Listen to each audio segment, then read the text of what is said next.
Okay.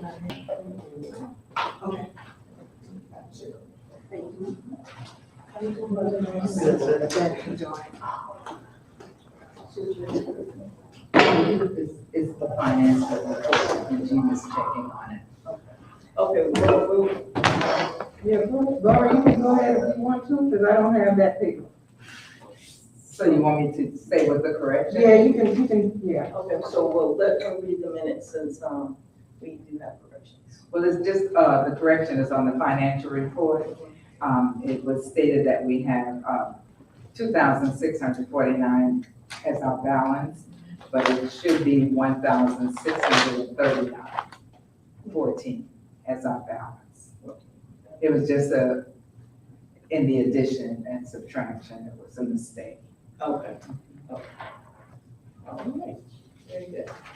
So can I get a motion to, adopt the minutes as corrected? I move that we accept the minutes with the corrections. Second, Okay, it's been, so, moved and second, Who's second? Regina, that we, adopt the minutes as corrected.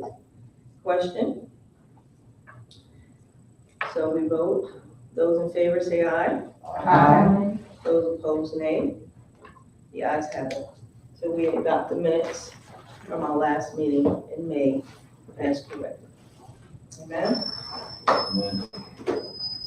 So with that, we will turn over our meeting to Chief Burgess. Probably could be. What you got? Did you have a certain format that you want us to? No, Suggestions, or you- Well, I guess basically, I know we want to talk crime in Liberty Hill. But there's a couple of things that really kind of revolve around crime as well. Yeah, so, I can. So we'll let you present first and then we'll have questions. What I'm gonna do is, I'm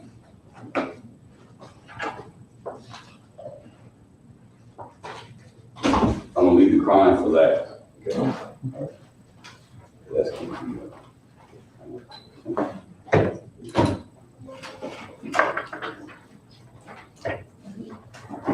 what I'm gonna do is basically talk about the internal, I want to struggle with the internal situation at the police department, because if we don't get our stuff, our act right, we can't serve y'all. Right. Now, everybody knows we went through that. CNA did a racial bias assessment of the North Charleston Police Department, which is an audit. And City of Charleston got theirs done by the same group about a year and a half or 2 years ago. Matter of fact, there's no other agency in this little country, which they should be all of them, that actually have that. We had an audit done in 2015, right after the Walter Scott shooting. That was done by the Department of Justice. And they actually it was a two-tier. They brought a guy named Walter Atkinson from Atlanta. He was the one who worked with the community groups and also the neighborhood groups and talking about the aftermath of the Walter Scott shooting and things prior to that shooting, what they saw in the community, how police interacted with them, negative or positive. Well, by the time 2017 rolled around, I was assistant chief at the time. And I was coming from Chicago from the IACP, which is International Association of Chiefs of Police.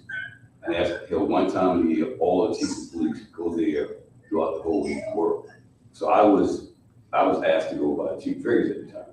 So I went there, and it was a real good training. It was like probably like a week long, and you learn from other people, best practices, do's and don'ts, and this and that. But when I flew back home, so I was in Atlanta, taking the connection flight, Chief Fergus had already was told by the Department of Justice, and that was 2017, that they expected him to be in DC the next day to get the audit that came from the Walter Scott shooting.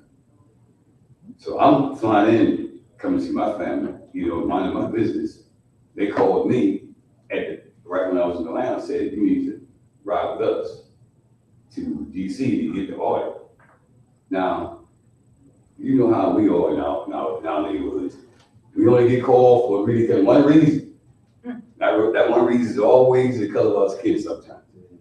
I'm not saying he did it, but I guess it looked good to say, okay, we're taking 3 Caucasians to get an audit of a black man that was killed in cold blood by another Caucasian, and it doesn't look good, but we just come up here and get it. Because anything can happen, I guess, right? Well, I said, okay, cool, I'm going. I mean, he's the chief, I'm just the chief, I went. So we get up there at the Department of Justice, and we sat down. Jeff Sessions was the Attorney General at that time, under the former administration. So we sit in there and we kind of like chomping the bits, waiting to get this thing so we can take a look at it. Because it's going to be as thick as this. This is the audit that CNA did. It's going to be as thick. It's going to be thick, really. So they came out and said, listen, it was totally investigated by the Police Foundation. They presented the final copy, but this new administration does not want any type of investigation going out from any police department, no longer. So whoever is the president of the United States dictates that. So we didn't have anything to bring back to the community after the war discussion. We got in the car the next day to come back home, 4, 5, and 2, everybody blowing us up. We all went, excuse me, oh, sorry. I'm sorry, folks. So what happened, we came back with nothing. I'm good.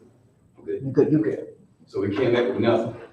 So we got blasted because they thought we were hiding something. And I can't stand when people think I'm hiding something.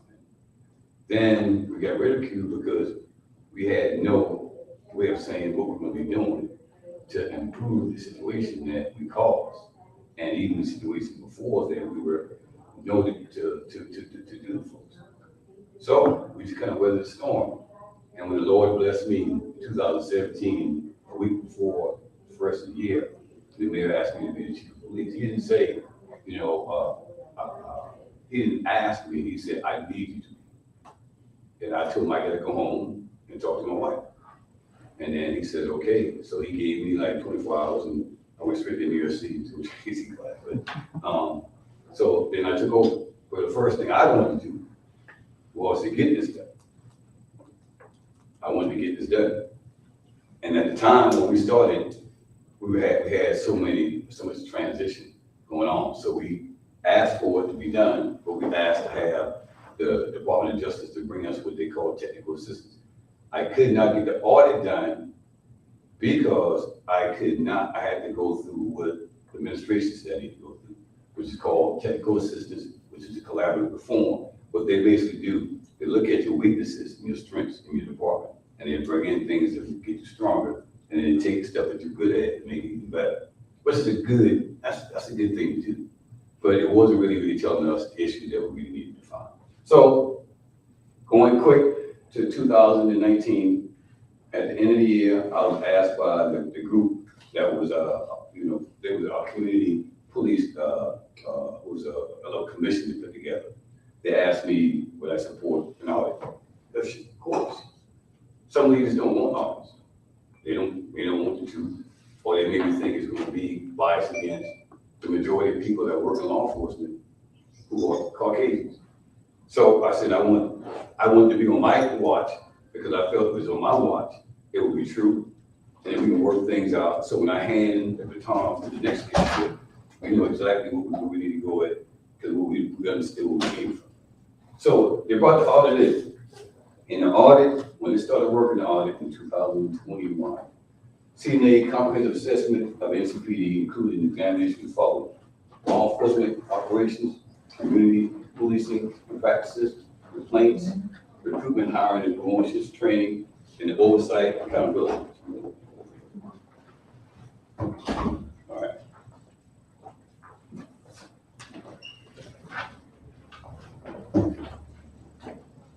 Okay, when you look at the law enforcement operations, when you look at audit, I don't know how many of you all have seen the audit, but you can go on the internet and download this audit, no problem. The whole entire audit, it will tell you things. Now, what the audit did, what I don't agree with, is the audit says some things that we should do, but we already doing those things, and we can prove it. Because everything we do, we call it a SARA model: scan, analyze, respond, and assess. We do goals, we do problem statements, goals, strategies, implementations, and then we measure or assess it. Everything we do, we've been doing that since 2006. So we know exactly what we're doing, but we want to make sure at the end of the assessment or measurement, it is a working document. If it doesn't work, we either try to tweak it or get rid of it. So we've been doing that for years. So that's what the audit said we need to do. But in the audit, they say that we don't do these things, and we gave that to them. We gave that to them at the beginning. We got the credit for that at the beginning, no problem. So if you look at page 43, I know you don't have 43. It says law enforcement operations. And on 43, it talks about just racial disparities. Now, I'm gonna read it for you. Just give me a second. What it says is that racial disparities are present in many NCPD interactions with the community, indicative of potential systemic or organizational or individual biases. These disparities are deeply felt by the community. So in other words, some of the citizens felt that we don't really care for citizens that look like you and I. We only police you all because we have no choice. They even felt that it was a systemic problem, and they felt that it was basically individuals, and then you put individuals together, it becomes a worse situation. So that was finding number one. Finding number two said that it says this: NCPD does not collect information about traffic stops that end in citations and warnings in the same data system, and collects with relatively little information about traffic stops, circumstances, and characteristics. All right, when the state of South Carolina got smart one year, and what they did, they said that anytime, when I was up there in 89 when I started, you wrote a ticket or you told a person you can go, but you never had a warning system. So the state of South Carolina, because of other officer involved situations years ago, nationally everybody says you have to either get a citation or a warning citation. I don't know how many of you all have been stopped, but if you got stopped by North Georgia, you should have gotten one of the two. So what happens is that will tell us how many people we stop, because let's say, Ms. Valerie, we stopped you back in the day, and I stopped you on Rivers and Reynolds, and you ran the light, and I stopped you and I told you ran the light, and I said, well, I wasn't paying attention, and then I let you go. Well, I may have said something to you in a negative manner. I may have said something to you that a man should say to a woman. Well, when I let you go in to complain about it, there's no record, because I never give you a warning, citation. So what happens is that tracks how many people we've stopped, either by citation or by a warning citation. But see, when I tell you, when the audit said that we don't do that, we don't have information, they were incorrect. Why? Because the state of South Carolina, they actually are the repository for that information. All the audit people have done, same thing we have to do is ask the state, Department of Transportation, to send the numbers in. So what I'm saying, I'm trying to give you all a little angle to show you all that the audit may be, true in some sense, but they're not going to tell you the whole truth, because they're only really going to give you what they're going to give you, and they're not going to fact check all the stuff. So that was one of them that we had to look at, that we actually changed, and they changed it for us. Then the fourth finding was community perception of over enforcement. Now, it says this: community members have substantial concerns regarding NCPD's police presence and perceived over enforcement of certain individual community groups and neighborhoods. So what is that telling you, Mr. Valley? What does that tell you? That they think that we go into areas of color and we police more than, and when we're in there, we abuse them more. I'm gonna put this up a second and show you exactly. When they say we do that, they don't really look at what's going on in the neighborhood. One thing that I always say to people, and it was the boys in the hood, either they don't know, they don't show, or they don't care what's going on in our neighborhoods. What's going on in our neighborhoods is this. This is our crime on Liberty Hill. From 2018 to 2022, The legend will tell you homicides in red. These are streets. Barnesville, Abraham, Harrison, Gainer, Lester, Varner, my wife over Raven, Raven somewhere around here. All of Disco. Yeah, down below. So homicides in red. 1, 2, 3. Homicides. Then shooting, which is shooting, is assault and battery with intent to kill. That means you shot somebody and they survived. That's in yellow. Then you look at green, shooting with intent to kill. That means the person was shot at and they didn't kill him. That's in green. Look at it. It's green by Varner, by Upjohn. And blue, this is worse than anyone, even though I don't like the light, I like to be lost. But just imagine how many vandalism shootings that could result in a homicide. That's in blue. Look at that, Mint Street, near Raven, near Nesbitt, all the way down on Gainer, deep down in Gainer, down here by Upjohn. You look at it, by Mint. This is real. So when the audit tells us that we owe police, and it seems like it's our community, I'm not trying to justify doing anything wrong to the officer. I don't go for that. But these are victims. These are victims. So I asked all the people, so if we don't go in these neighborhoods that need us there because of the crime, need us there because the people who are causing this, some of these people we know. Some of these people we know who are some of our family or friends or whatever, we know what they're doing. But if these things are gonna happen, and I'm a police officer, it would be really, really ridiculous for me and any one of my officers to ignore the victims of crime. Because if we don't police, that means that we just ignore the victims of crime. Okay, we don't go in the neighborhood. Let them do whatever they want to do. And if you know about crime, if you allow crime to fester, it's gonna get worse. That's what they hope right there. So what I'm saying is, I'm just trying to give you all some things that when they talk about old policing, if we're not in there, it's gonna be worse than this. Worse than this. It's true. I mean, people can come here and tell you all the stuff they want. That's the truth. That's the truth right there. Now, I'm gonna get to the second one, which is, now I'll put this up here. The second one is community-oriented police practices. The finding is on page 50, because I get keep up with these numbers. So the finding 15, it says, although NCPD emphasized community-oriented policing practices, not all officers in the department have embraced the importance of community policing. That is right. The worst thing for a coach and an athlete to do is have a player that don't even want to be out there. The worst thing you can have as a player to have a coach that don't even care about you or care about the team. So, yeah, what happened there? As I said again, what the audit tells you, they went on to Deep and said, Deep, you're a detective. You investigate cases. They went over to Dex and said, hey, Dex, you're a uniform officer. You're the one who responded to the cases, right?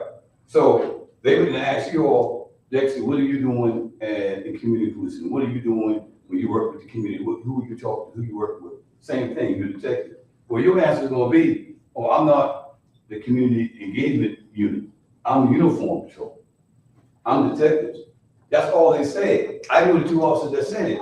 But on this audit, it would make y'all believe that we don't care about community policing. Yeah, exactly. Here it is. When Dexter, every officer in the city of North Charleston Police Department, when they go to Burger, let's say they go to Aunt Georgie's house, right? Okay, on the right side of it is where we used to live, right? And then I think judges to the left. All right, if they burglarize your mom's house, our officers supposed to go to the next houses on the side to ask them if their house was burglarized, but most importantly, did they see anything? Do they have any ring cameras? Do they have this and that? Isn't that community policing? Isn't that community policing? See, what I'm saying is, they didn't give us credit for what we did. They wanted to do it because I love CNN now, but they did it in a way where they knew that if they went to another city, if they kind of hammer us a little bit, you know, they'll say, okay, well, they do a thorough investigation. They didn't do it at the initial. Now, they wait and clean it up later on. But that's some of the things that we didn't get credit for. The other finding was NCPD has an evolving community. And that is, it says that our community outreach and engagement strategies, this is what it said. NCPD sponsors or serves as a partner in several significant programs, such as community roll calls, recap walks, coalition for faith-based programs, walking groups that enable stakeholders to be a part of the community, COP FA program, System Public Safety Academy, NCPD kids and cops shopping every year. Breakfasts, we do all kind of things you can imagine. We do it in the police department. They said we had the most robust community engagement program that they have ever seen in 12 years doing it, because we are thoroughly involved in the community. But when they say that, they go back and say that we need to strengthen our community policing efforts. All I'm saying, I asked them to give me some recommendations, and they did. So I'm saying that sometimes an audit can be a little skewed. You have to learn, listen to us in some ways to tell you what's going on. And the last one is NCPD operates community engagement teams. And that's finding number 18. It says, some community members express their belief that NCPD officers lack respect for them in the North Charleston community. And I do not disagree with that. So what do I do as a chief of police? But what I do as a chief of police is this: I get them thoroughly immersed in the neighborhoods that they don't have an understanding. What I did, and this happened for the first time, we do promotions all the time of the year, and promotions are 10% or higher. Right now, in the North Charleston Police Department, entry level is the highest in the state of South Carolina. You can come in our police department at 21 years old and make over $48,000 a year without a degree or without anything. You can get that. We pay you for your associates, pay for your bachelor's, your master's, anything else above starting certification. If you come here certified, we also pay you for that. So you can make a lot of money in the city of North Charleston. You've got the money. But what I don't want somebody to come in for the money. I want somebody that's coming in for the people. That's what I want. So what I did was I got with the racial, I got with the YWCA. They had the Racial Equity Institute. And what we did is we went and trained every officer in our police department in that. Why? Because the department that I run is predominantly white male ran. Every police department in the nation is like that, people. Everyone in the nation. So what I need to do, I need to arm these officers, not only white, but black also, and Hispanic, Latino, and Asians. I need to arm them with understanding of unconscious bias-based reading. I brought that in, young lady from Harvard University, but matter of fact, she's a Delta, brought her in there. Then I went and called Tim Scott, and I know we're gonna talk about Tim Scott. I brought Tim Scott in. Tim Scott brought me fair and impartial policing to the department. Then I went to the YWCA. So what I did is what our academy did not do. Don't y'all know the academy is the criminal justice academy been there since the 70s, early 70s. They had never, until 2 years ago, had a block of instructions for community policing. We were doing community policing since 1991 when last year Mayor Bourne was the mayor. So when you go to the academy, they don't teach you about community policing.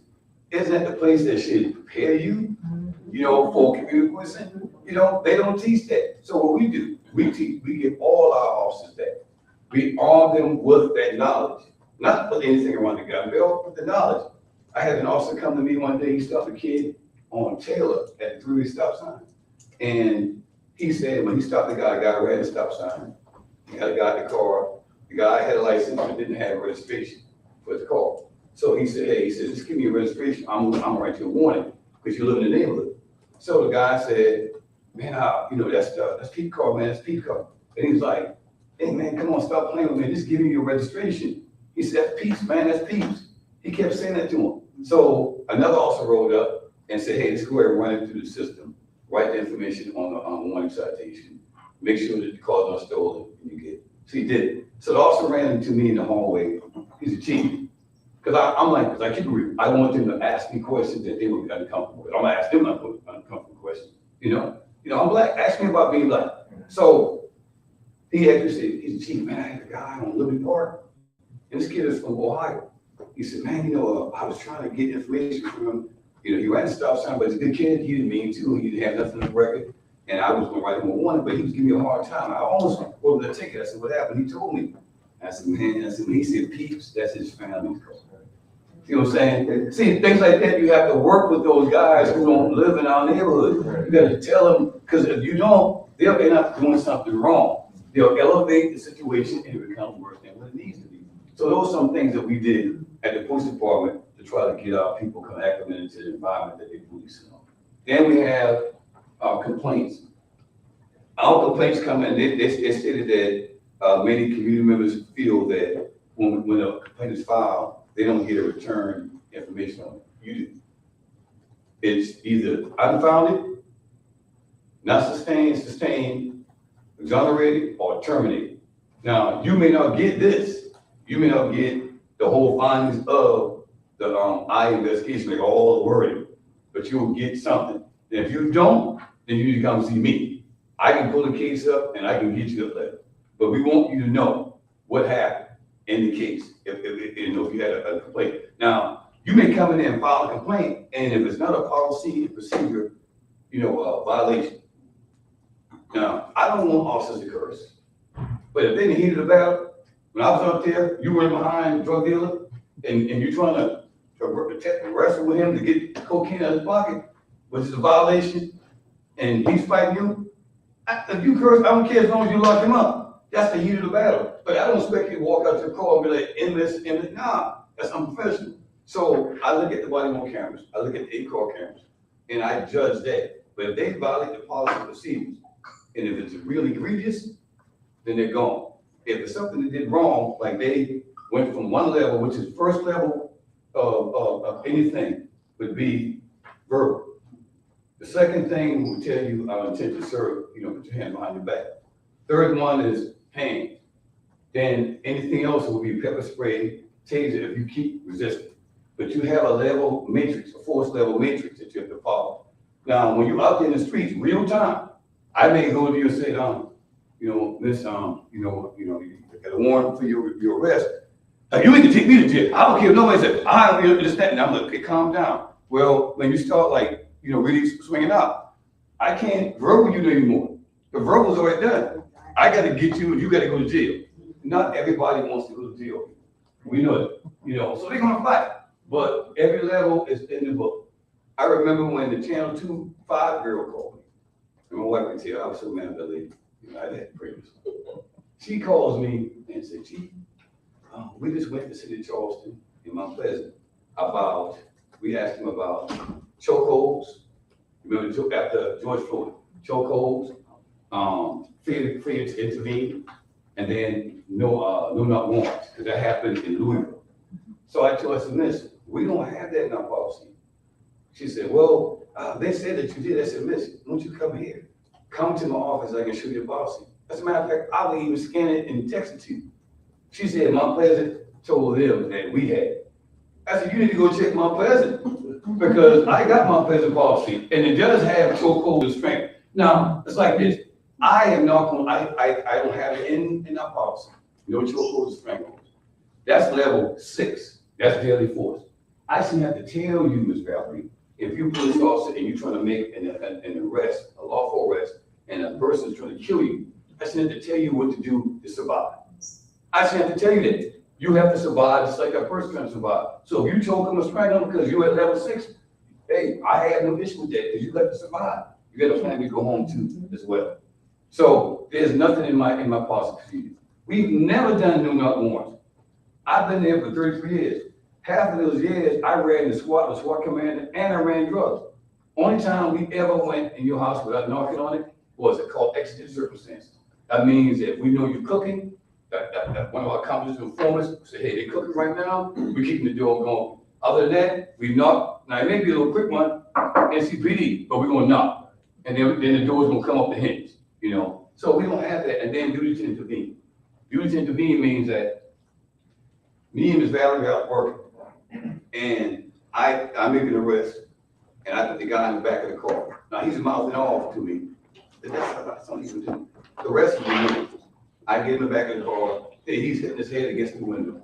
I got my cruiser. I don't want my cruiser to be messed up. Then I open the door and said, oh, I forgot to put the seatbelt on.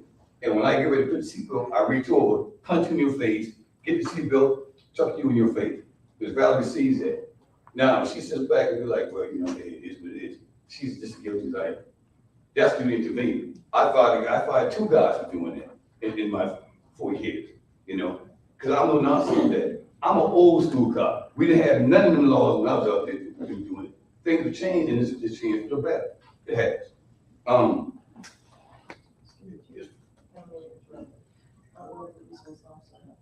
Oh, fine, you have to go. Yes, sir. You wanna go? You wanna go? Whenever. No, Okay, let me knock this out, you go, then I'll start on the crime. Let me knock these two out. Okay. I had to make sure I was in the right place. Oh, yeah. Okay, recruitment hiring. I want all y'all to take a picture of this one right here. And y'all always want to hear about this one. Because when people come in here or other places and run them up the table, oh, they need to hire more blood. They need to do this and that. I want you to take a picture of this. See, y'all can't believe everything people talk to y'all about. You gotta fact check this stuff. That's right, I'm your homeboy, I'm just being straight up with you now. that's right. Since I've been the chief of police, this is from my secret justice manager, recruitment manager, Ms. Giles. She calculated the numbers. I hired between, I think it was like 250, 60 people in the time I've been chief. 81 were white, 47 black, 23 Hispanic, and 3 multiracial. You know how I go get them? I go to the mall, community roll call, national anthem, Wheels Away from Drugs, Stoll High School, Northwest Mall, Charles County Career College, Charleston, Clemson University, Claflin University, University of South Carolina, Lambda University, Coker, South Carolina State. I go to Florence, Georgia, Citadel, Butcher, travel. I go all week. Matter of fact, we went to Puerto Rico, people, because we have a large Latino Hispanic community that's growing. I go there to try to talk to this lady because she's got robbed. I can't understand her. I can't give you who she think robbed her, what direction went, nothing. So we have a hard time employing Hispanic Latino people in North Charleston because the ones who are here that you see or stalled in Midland Park, those folks are undocumented. They don't have social security numbers. They can't go to our academy. So what we do, we brainstorm. We're progressive thinkers. We go to Puerto Rico. Puerto Ricans are American territory. So we send a group down there, they recruit, we just hired 12 Puerto Rican officers. 12 already, and we got 10 more coming. Why? Because that's gonna help us in that community. So I want y'all to be all get said, I'm gonna have it up here, because you're gonna hear somebody come back in here, oh, they need more blacks. Another thing too, up with blacks. Deep, Dexter, how many times your father said to you that being a police is honored with us? Never. How about you? My old man, Willie James Jameson, freaky, never said that to me. Never. So who's the best, serious? Who the best recruiters in the black community? We are. We are. If we get started, we keep telling our kids, oh, well, you don't be no police officer. You know, that's what we do. We go in the stores to pocket tape. We get in the stores and that mother, oh, see that man there? He gonna lock you up. You mess around, and what that kid's gonna do? And that kid's psyche, they're gonna be like, I gotta stay away from him. He's in uniform. So I gotta go over and get on my knees and say, young man, that's not true. You know, because that's how, when you learn something, you end up living it. You know, so the recruitment effort, we've got to do. We've got to do it ourselves. We as a people, we got to say, listen, if we want more African Americans in our communities, then we got to entice our people, our kids, to say, listen, we all we got, people. We all we got. If we not in our communities, policing our communities, working our communities, building our communities, then who's going to do it? The people from outside. And when the folks from outside do it, they don't understand our culture the way we want. So that's one of the part. I'm going to do one more, then that's it. You're good. Do your thing. And I'll finish the rest of it. Okay, the oversight finding was just basically, they basically said on the oversight side is that we need to be more engaging in the community. In other words, and my inner roles and extra roles and environmental people do that. What do y'all think is best for us to do in your community? That's how it should be. I even though my mom went to Liberty Hill, grew up there, I don't live there every night. I need to ask y'all what's best for y'all. Because if I ask you all, then I'm really policing the way you expect me to police. So that's what you're doing right now. Exactly. Cookie can tell you. I see Cookie like, hey, boom. You know what I'm saying? I know what to do. I'm not going in there doing the DO checkpoint. I'm not going in and do all that. I'm going to do the things that you all want us to do. Because if we do that, then we true service of the community that we're trying to serve. You know. So Pi, come on up and I'll finish mine. Second half. One up, Pi. Thank you. Mr. Crime Prevention guy. Awesome fellow. Hello, everyone. Good. I'm Officer Ekman. I'm the crime prevention officer for the city. I don't think I've ever attended a Liberty Hill meeting, but obviously right now I'm filling in while the NROs are working the road. Thank you. We have one crime to report for the last 30 days. It was a vehicle break-in. Says unknown entry. Typically with an unknown entry, it means that it was unsecured. So that being said, me being the crime prevention officer, the best way to prevent that stuff is to lock your vehicles. Make sure you're locking them every night. Set a reminder on your phone around 9 o'clock to go lock your vehicles. Don't leave any valuables in them. If you are firearm owners, do not leave your firearm in your vehicle overnight. We have to say this because it's happening. People are leaving their firearms in their vehicles and they're leaving the cars unlocked and the guns are getting into the criminals' hands. So we need to make sure that we are vigilant every night in locking our vehicles, securing our valuables. 9 times out of 10, these individuals that are doing this are just looking for unlocked cars. If they break a window, which is very rare, they see something that they want in that car. So that's why we tell you remove all your valuables. Who was that? That was on Mint Avenue.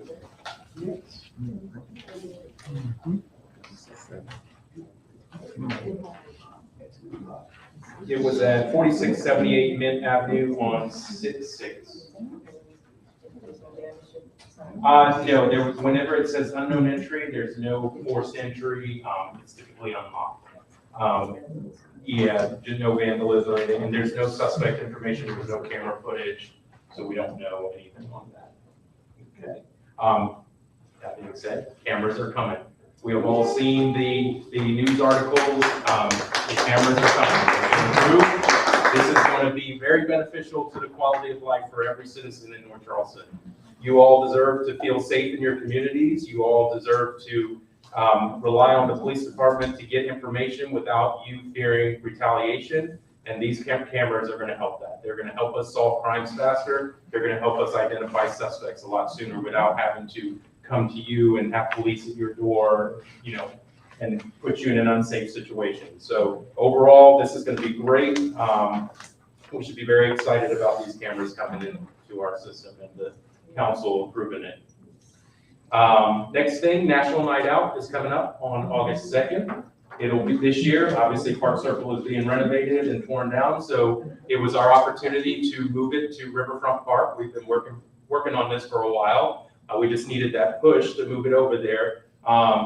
Typically in the past, we've gotten questions as to why National Night Out is always in Park Circle and it's not in other communities. So putting it in Riverfront Park, it's now in a neutral location, not tied to any neighborhoods, has a great view, great place to be. The pedestrian bridge is going to be there. So I encourage all of you to join us on August 2nd from 6 p.m. to 8 p.m. for National Night Out. All right. And I'm going to open it up to questions and concerns now. I have a question. Yes, sir. How do you determine, I've been with the agency for 8 years. Yes, sir. how do you determine how many cameras goes in which community? So I believe that they have already decided that, and it's going to be statistically based. Yeah. So the areas that have the higher concentrations of crime are going to get more cameras. So if you have an area where we have higher statistics with the crime, then you're going to get more cameras in those areas. They'll be in our major intersections as well, where we have a lot of collisions. You know, when we're investigating these collisions, typically there's no witnesses. We weren't there to witness it. We've got one party saying they ran the red light. The other party says that this person ran the red light. And then we have to just make a judgment call based on both testimonies. So now these cameras are going to help us solve those collisions as well without any, you know, issues. What about downside streets, just like you talk about Mint Street, Gainer Street, where they have the crime? Are they going to be placed on some of those? Right, yeah, so these cameras are all going to be in public areas. They will not be on private property. They'll typically go on the entrances to those streets. So like Mint Avenue doesn't exit to West Montague, but I believe where at Abraham exits to West Montague, East Montague, yeah. So it'll be on the entrances into the neighborhood. So if a crime does occur in those areas, those suspects are usually fleeing out of those side streets to get out onto East Montague. So we will get vehicle information, tag information, suspect information. You will also be able to tie in your own cameras to this system voluntarily.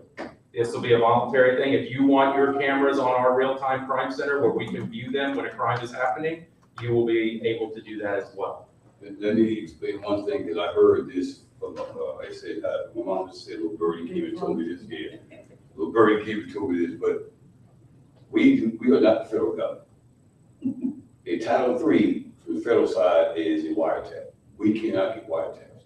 I ran the drug units. I had to go to the FBI, DEA, ATF to get wiretap. That's so long. You have to get that from the U.S. Attorney, and when you get it, you're gonna have the players, and they have to regulate it. We don't regulate it. It goes to the federal government. So there's no wiretapping, there's no video tapping. The satellites up there are controlled by the federal government. The federal government can't control your array camera, and it can't control your all or whatever system you have in your house. So our see something, send something, camera registration program is on the internet. If you, let's say, for instance, if you're on right there, right on Gainer, and you're at Mr. Judge, and there was some guys fighting right outside of that. Well, all Mr. Judge has to do, he doesn't have to say a word to us. All he has to do is take that link and download it and send it to the crime prevention spot, and we'll get it. He doesn't even have to give us his name. All we want to do is see the evidence. We cannot, infiltrate his system. We can't see when he's cooking in the house. We can't see how he's hanging on the porch. We don't have that ability, nor do we want to have that ability. We just want to be able to see. See, those days of me and Pi going to court and testifying and winning, that is done. People don't trust cops anymore. Judges and juries don't. They don't. So what they do to us is eye in the sky. You bring a video there, the judge and jury will be like, okay, I can see it better. That's why you have the body-worn cameras, you have the in-car cameras, you have cameras all over this place. So I want y'all to know that is we cannot go into your home at all unless you send it to us. And the only thing we can get is what you send. We can't say, okay, send us this one. Whatever you send is what we get. So how do we get that information out to the community? We'll get that too. But it's on the internet, but we'll get that too. It's on the North Charleston website, the camera registration, yeah. Walk Circle kills it. I'm just keeping it real, people. Walk Circle kill it. You get something on the internet every minute of the day. Somebody from Walk Circle send it. And you know why they're sending people? Because there's something going on the internet. And look for it. That's it. It's there. It's there. It's called camera registration. See something, send something. So that's been the camera registration going on before, yeah. We started that. Yeah, we started that 2 or 3 years ago, before COVID, we started that, and that was just a way to streamline the investigation process for detectives as well. Because typically when a crime happens in the area, we've got to go and look to find cameras. Now, if you register your camera for us, we can pull up a map, and we say, oh, we've got cameras right here, here, here, and here, let's go speak to those residents. So you utilize our cameras? Yes, well, that's right evidence. But we would never, we don't have to call the solicitor and say, hey, hey, you got information, you need to come to court. No, we don't care anything like that. The solicitor, once they get that video coverage, they can prove in court that that person was the perpetrator. It actually started when the young girl got killed on Gainer at the old movie house. When that girl, she had a couple of kids in the house. That's where we got it. Because when I went out to that day, I saw a couple of cameras, and we kind of got to people said they sent some video. We were able to see that car that shot her came right down here. And they were building this place, and the car came here, docked out, sat in the parking lot until he didn't hear any more sirens. And then because he couldn't go that way because they had it locked off. Went back when they built it, so he had to come right on back out. When he came back out, we saw him come back out again. So does it matter which cameras? What kind of cameras? Red cameras? No, if you can download. Yeah, any camera system. Miss Burtis. First lady, is there any way that information can be accessed to the elderly or people or given to the elderly or people who don't have access to the internet? Yeah, we can do that. Yeah. We have, I have flyers that have been created that I can send to you. If it's something that you want to distribute in the community or leave at the community center, wherever. Yeah, we can do that. So I can send them or I can print them for you and bring you a stack of them, however you want me to do that. You just let me know. Email? Okay. I will email. Are you on the community president's email chain? They haven't updated. I will need to update that before I come. I will get you a card, yes, before I leave. Yeah, we'll need to update that because I sent out some information to all the presidents. We are now doing quarterly Crime Watch training at City Hall, which I host and I conduct the training for the communities throughout North Charleston. That training is very beneficial and just gives you an idea of how you need to work together as a community to keep your area safe. So I do highly recommend that. We have one coming up in September and then quarterly after that. So we can develop a crime watch team? Yes. Yeah. Okay. Absolutely. And I can send you the information to that. So if I'll get you my card and then you just email me, I will get you all my information. Yeah. And one last thing, make sure you are filing reports. All too often we go to community meetings and then we report one crime that happened in 30 days and they're like, way more happened than that. If we don't have a report, if you didn't file a report and if you didn't receive a case number from the officer, we don't know what happened. It may have happened. You may have talked about it on social media. We may have seen it on social media, but when we have our meetings every 2 weeks for ComStat and we discuss all the statistics and crime analysis gives us everything, if there was no case number, it did not exist, even though it did exist. So make sure you are getting reports and getting a case number from that officer if a crime is occurring in your area. That is the only way we are going to know that there's a problem so that we can allocate our resources accordingly. All right.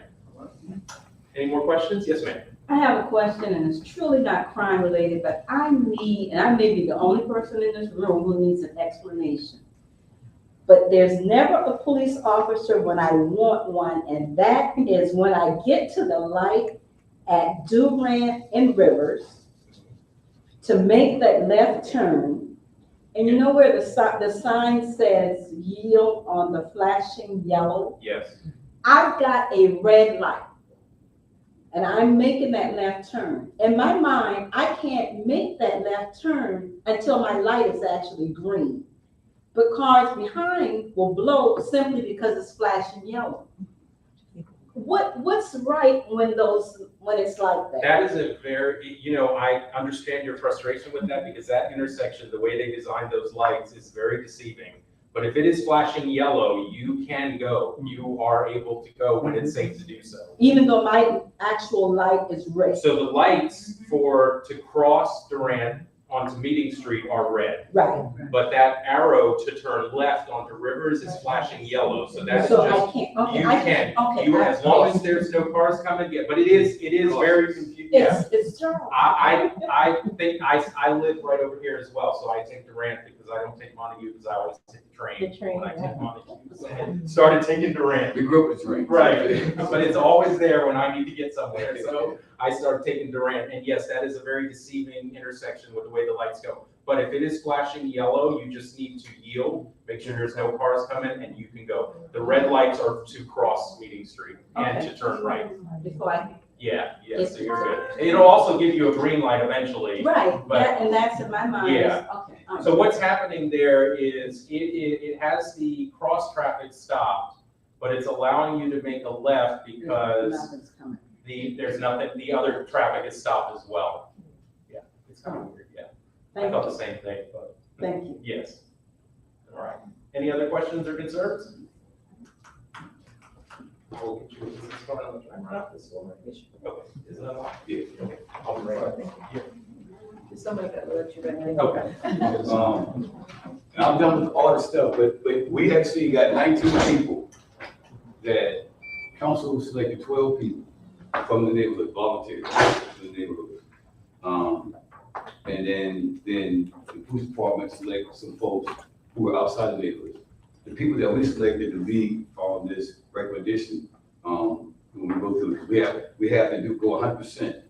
Every finding, we have to have a recommendation for it, and we have to implement it. So we had almost, I think, like 40% so far. But what I did is I actually asked Mr. Charles Tyler from National Action Network to be on it. I asked, Terrence Farrell, he's on, but it's called, Turn 90, but it used to be Turn Leaf. He's an ex-offender, ex-drug dealer. He's turned his life around. He's on it. We asked the United, Black Men of Charleston County, Minister Raphael, and Kevin Williams to be on it. We've asked Anthony Scott, Walter Scott's brother, he's on it. Renisha is on it. We got, it's 19 people that's on it. And what we did, we got one from Charleston Southern University is on it, because we need somebody from the college side that tells us what they think as well. And because of that, we actually working through this. So every recommendation we have that comes up, the action committee and police committee, what we do is we take a look at it, you know, in the back of the audit, you can look at it and it will tell you like other best practices in different states. So if a person like Renisha sees something that's law enforcement related, she comes to all the meetings and she actually engages herself. She may not understand something that police jargon, she can go to the index and find out that Milwaukee has something like this, or Baltimore has something like this. And she can read it and say, well, I think we need to follow what Baltimore's doing in regards to these recommendations. So it's been a real good time. So is this the same as the overview board that oversees? Yeah, well, And monitor for a certain period of time? yeah, it's not great like that. Okay. I wanted a committee because I wanted folks who actually are in the communities. And I'm telling you, when they created that CAC committee after the Walter Scott situation, those folks, I'll be honest with you, there was like 22 of those folks. Half those folks never come out to these meetings.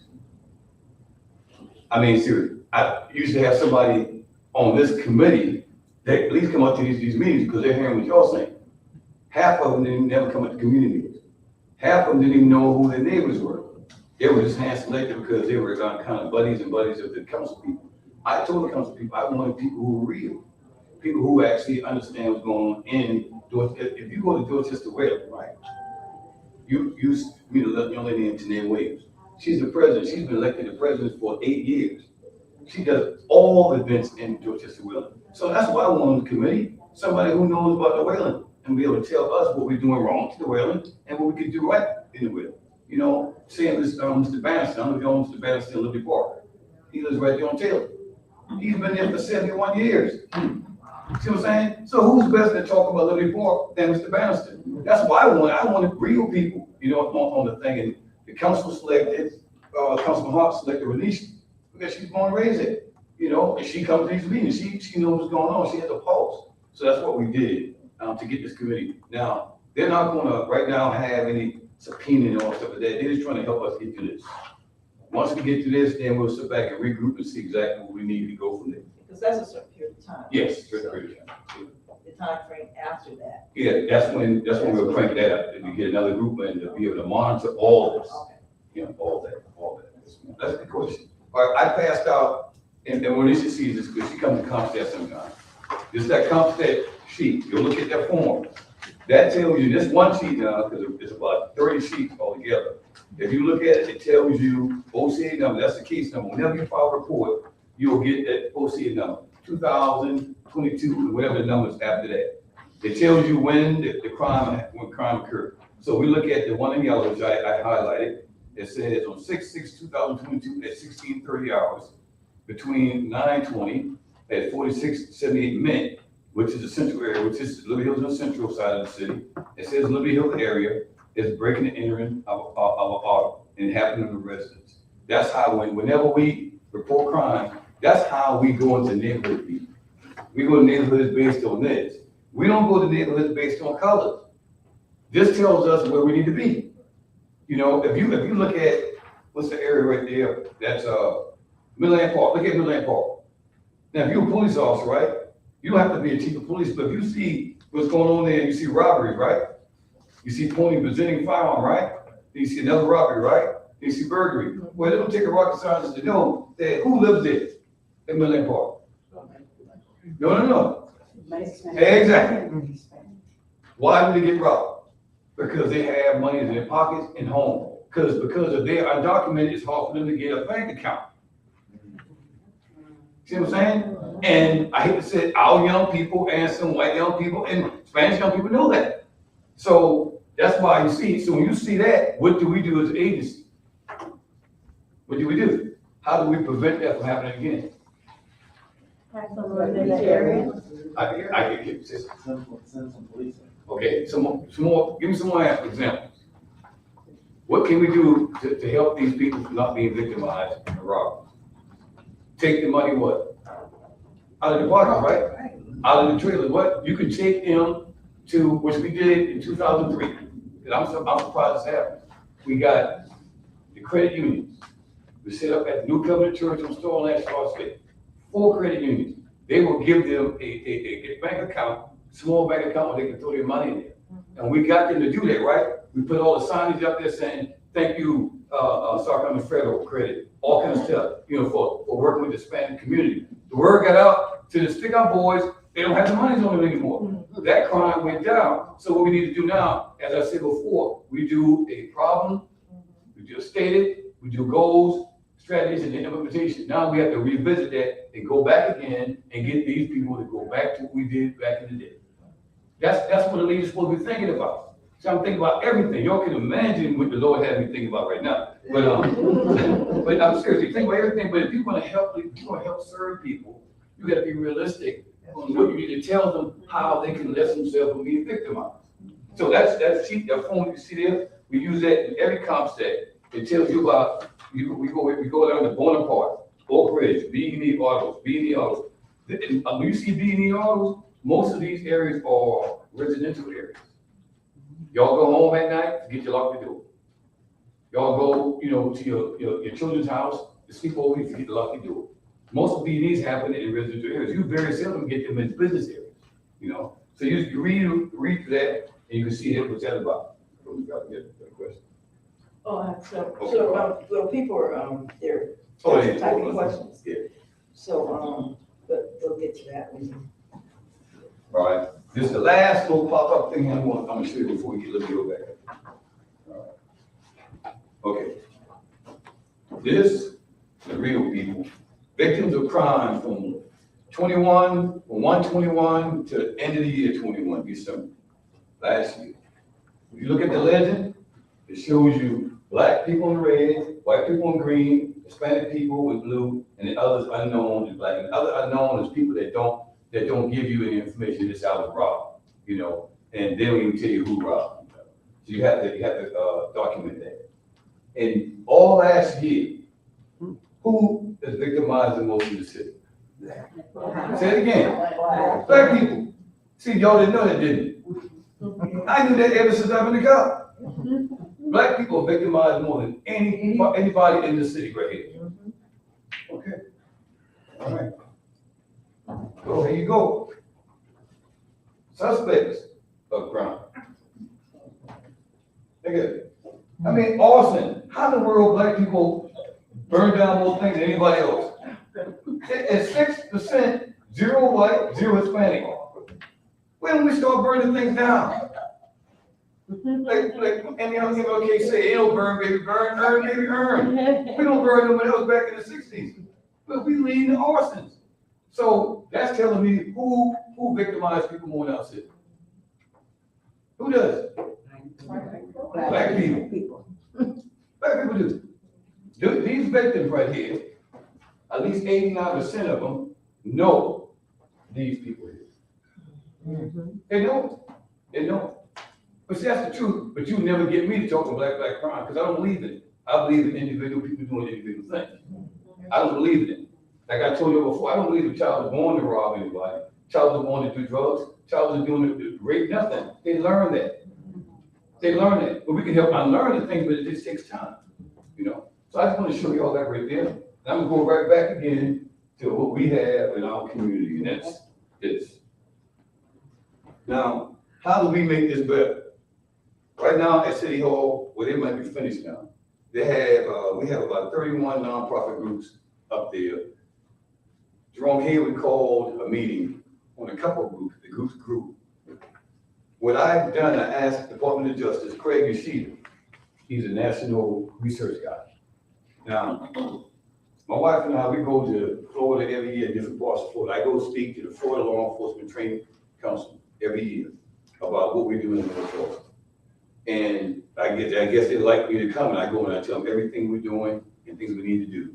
So in other words, the Department of Justice called me a subject matter expert, which I don't think I just speak what I know.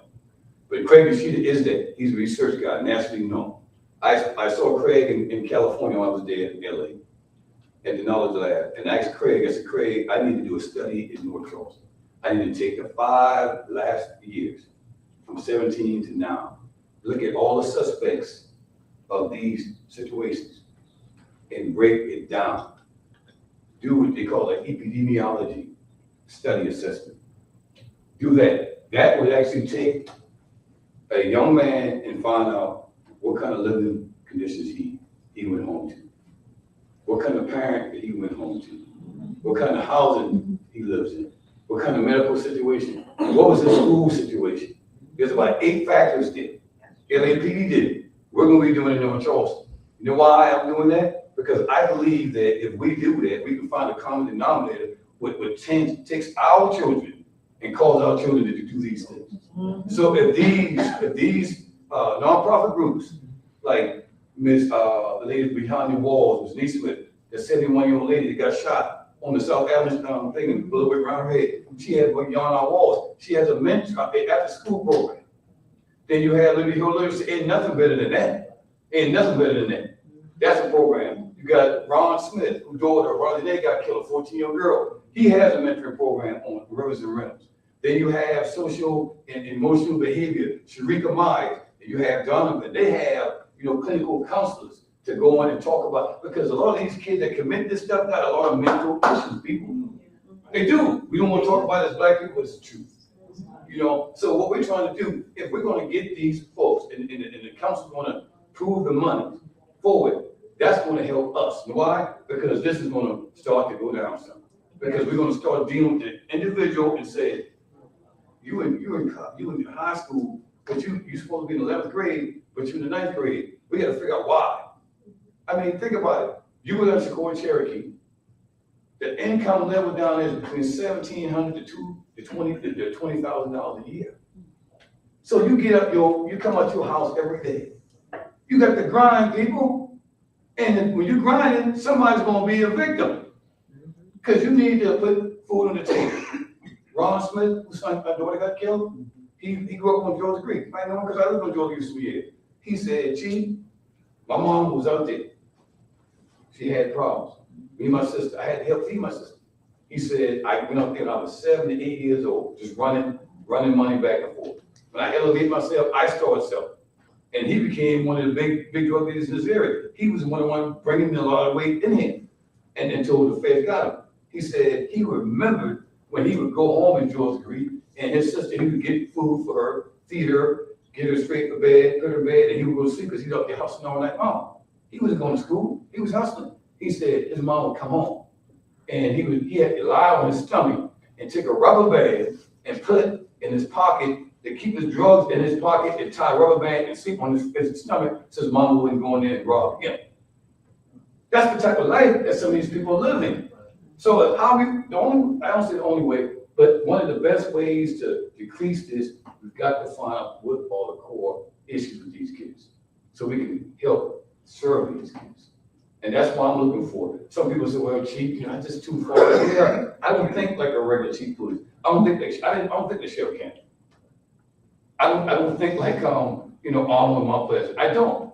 But what I can't understand is the life of me, Mount Pleasant has between 80 to 90,000 people. They're the 4th largest city in the state. We're the 3rd. We have 120, 130. Tell me the last time y'all heard of homicide? 80 to 90,000 people. We got 120, 130. When was the last time y'all heard about a homicide in Mount Pleasant? So here we go again. Economics, people. Economics is there. So, but the thing about it, their children don't have to worry about how I'm going to get the next week. Their children don't have to worry about, am I going to go to school? Am I going to be able to learn the lesson and be able to matriculate? Their children don't have to worry about health care. Their children don't have to worry about housing. They don't. So when you don't worry about that, you elevate, you keep going. That's why I gotta do the study. So I know how to help the nonprofits, to help the people. So one thing I can say about Mount Pleasant, I've been in education. They got better schools. Okay, we got the low income. Yeah. Correct me if I'm wrong. You're not wrong. We got a lot of low income over here. You're not wrong. When you got a lot of low income over here, think about the home environment that you're dealing with. So you gotta look at that issue. You're not gonna hear about that because they're doing well good over there. They got better things than what we have here in the school system.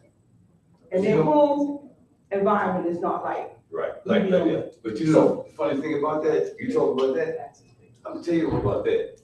You look at, okay, look at the stadiums. The stadium down there, I played at Adelaide Heinz, that's a new stadium on West Monty, right? Turf, that's the thing, field turf, nice, seats, everything, bathrooms, everything in there. Guess what? The same stadium they built in Mount Pleasant, at the new school they got over there, same stadium. Who put the most money into the school district? North Charleston. You know why? Because the monies come from the school district, from the city, based on rental property. Right. What rent you got over there in Mount Pleasant? You can check my facts, man. You can check my facts. The people in North Charleston pay more taxes. Yes. We get a stadium just like Mount Pleasant. Guess what? Our children don't have a track around it. They got a track around theirs. Where's our track field for North Charleston High? Danny Jones? Danny Jones been there since what? Man, my dad was working up there. That's a great thing. And the lanes are not even correct. But guess what? You go to Mount Pleasant, the same stadium, they got showers. We don't have showers. So you're right, but guess who's responsible for that? The same people who asked you to vote for it. I'm not going against them, but if they're gonna come to me to get my vote, then this is what I need you to do for me. Yeah, that's all I'm saying. That's all I'm saying. I don't even have to pat me the back. Just look out for the children. So you're right, but the most money that the Charleston County School District get, you look at it, comes from North Charleston. Yeah, but they not put the way it's supposed to be. And guess what? Who's to blame for that? Your city council, We the are. representative, We are. and your senators. We are. That's right. We are. Everybody. I agree with you. And I don't know where it start from, but it's not something you. I agree with you. Because it ain't gonna get better. I agree with you. We got Title I with everything. Exactly. We got the school But they're on, putting it in the wrong place. exactly, we got school on Bonds Avenue, Mark Hill. That's a third, fourth place, fourth chance school. Okay, I know you need that, but that's it. Then they took, Lord Jesus, they took and put on our hollow ground, Bonds Wilson. The school is named after our community. That is one of the worst schools in the Tri-County area, with our name on it. Don't want y'all to have nothing. Come on, man. But see, just like we said back in '83, your last year, when they went and put that fence, and we didn't know, we used to go to practice. I walk out my door to practice. I said, Mom, they put the fence up, and she said, oh, this property is putting it. The next day, they closed North Charleston down and put everybody at Bonds Wilson. 15 acres over there. We had 35 acres there. There's 3 schools on that property. Yeah, but leave the name as WL. But guess what? Who allowed that to happen? Back in '83, '84. We did. Yeah, that's all I'm saying about, this is what I'm saying about this. We can't allow this to happen anymore. We can't allow this. We have to take our heads out of the sand. Get these nonprofit groups that they're viable, they're doing this stuff. Support them and let them help with the mentoring. Let them help with the social motion. Let them help with you got a group that will follow a kid from the 1st grade to the 12th grade. But you can't tell a guy to volunteer that work. You gotta pay him. Because if you tell him volunteer, he'll say to himself, oh, I can't go today. That child loses. You know what I'm saying? So we got to pay those nonprofits so they can do this with law enforcement and the community to help these numbers go away. That's my. The ball path? Yeah. Yeah, I go in and speak. Yeah, I go in and speak. I don't mention, but I go in and speak. I'm so all over the place, man. I go in. Yes, sir. It's a good thing. Yes. Yes. Yeah. My wife was a debutante. I mean, that's that work. Because it gives you a different sense. Yeah, you think sharp. So how do we get some of these programs in the video? From the nonprofits? Well, I think that today, I was up there for a second, The mayor said that they're gonna actually go back next Thursday and look at the allocation of funds. So once they allocate, I've got them all in different strengths. Like, I took Beyond the Walls, which is a after-school program, put that with after-school programs. And then you have the community engagement groups, put them in the community engagement, and then their mission statement. So I've got that already, like columnized. So once the money is there, then we'll look at what kind of funds we need to give to them, to operate for a whole cycle year. Our budget starts fiscal July 1. So when it starts, it ends in June next year. But what I would say, and I'm gonna tell you what to do, if we get these programs going, we will give them 2 to 3 months to show some type of activity that's going to be real.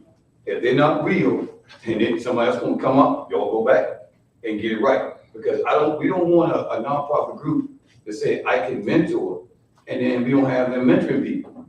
That's a waste of taxpayer money. So what we're trying to do is evaluate them by mid-year, and then at the end of the year to see if they are effective. If they're effective, then we can actually put them in the budget. That's where you guys have to come in. If they're effective, we see these numbers going down. When you, like I said, if Liberty Hill needs, other than the literacy thing, if you need some mentoring stuff, then you should be able to call on them.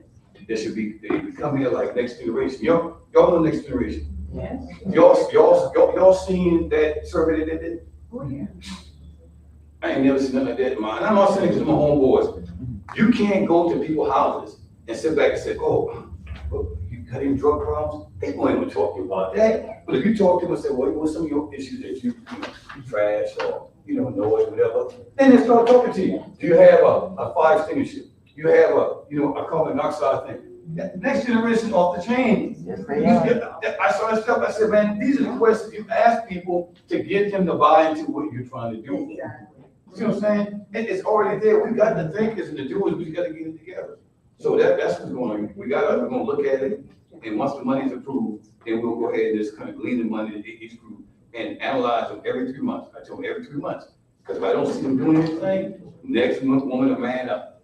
Y'all go inside, we'll bring the next group in. And then we can gauge by the activity of the crime based on what we see these kids who may fall into this. These numbers should start to disappear. So they ain't gonna go away now, but they should be disappearing. What about the adult kids? Well, that's what I'm saying. It applies to them too. Yeah, it applies to them too. Okay, so. But you can't, there's a thing about Ms. Valerie, and I know you know this. When I did the STAND program years ago, you can't stop from taking the direction. Y'all remember when we locked up 31 people and then we took 8 of them to try to change them?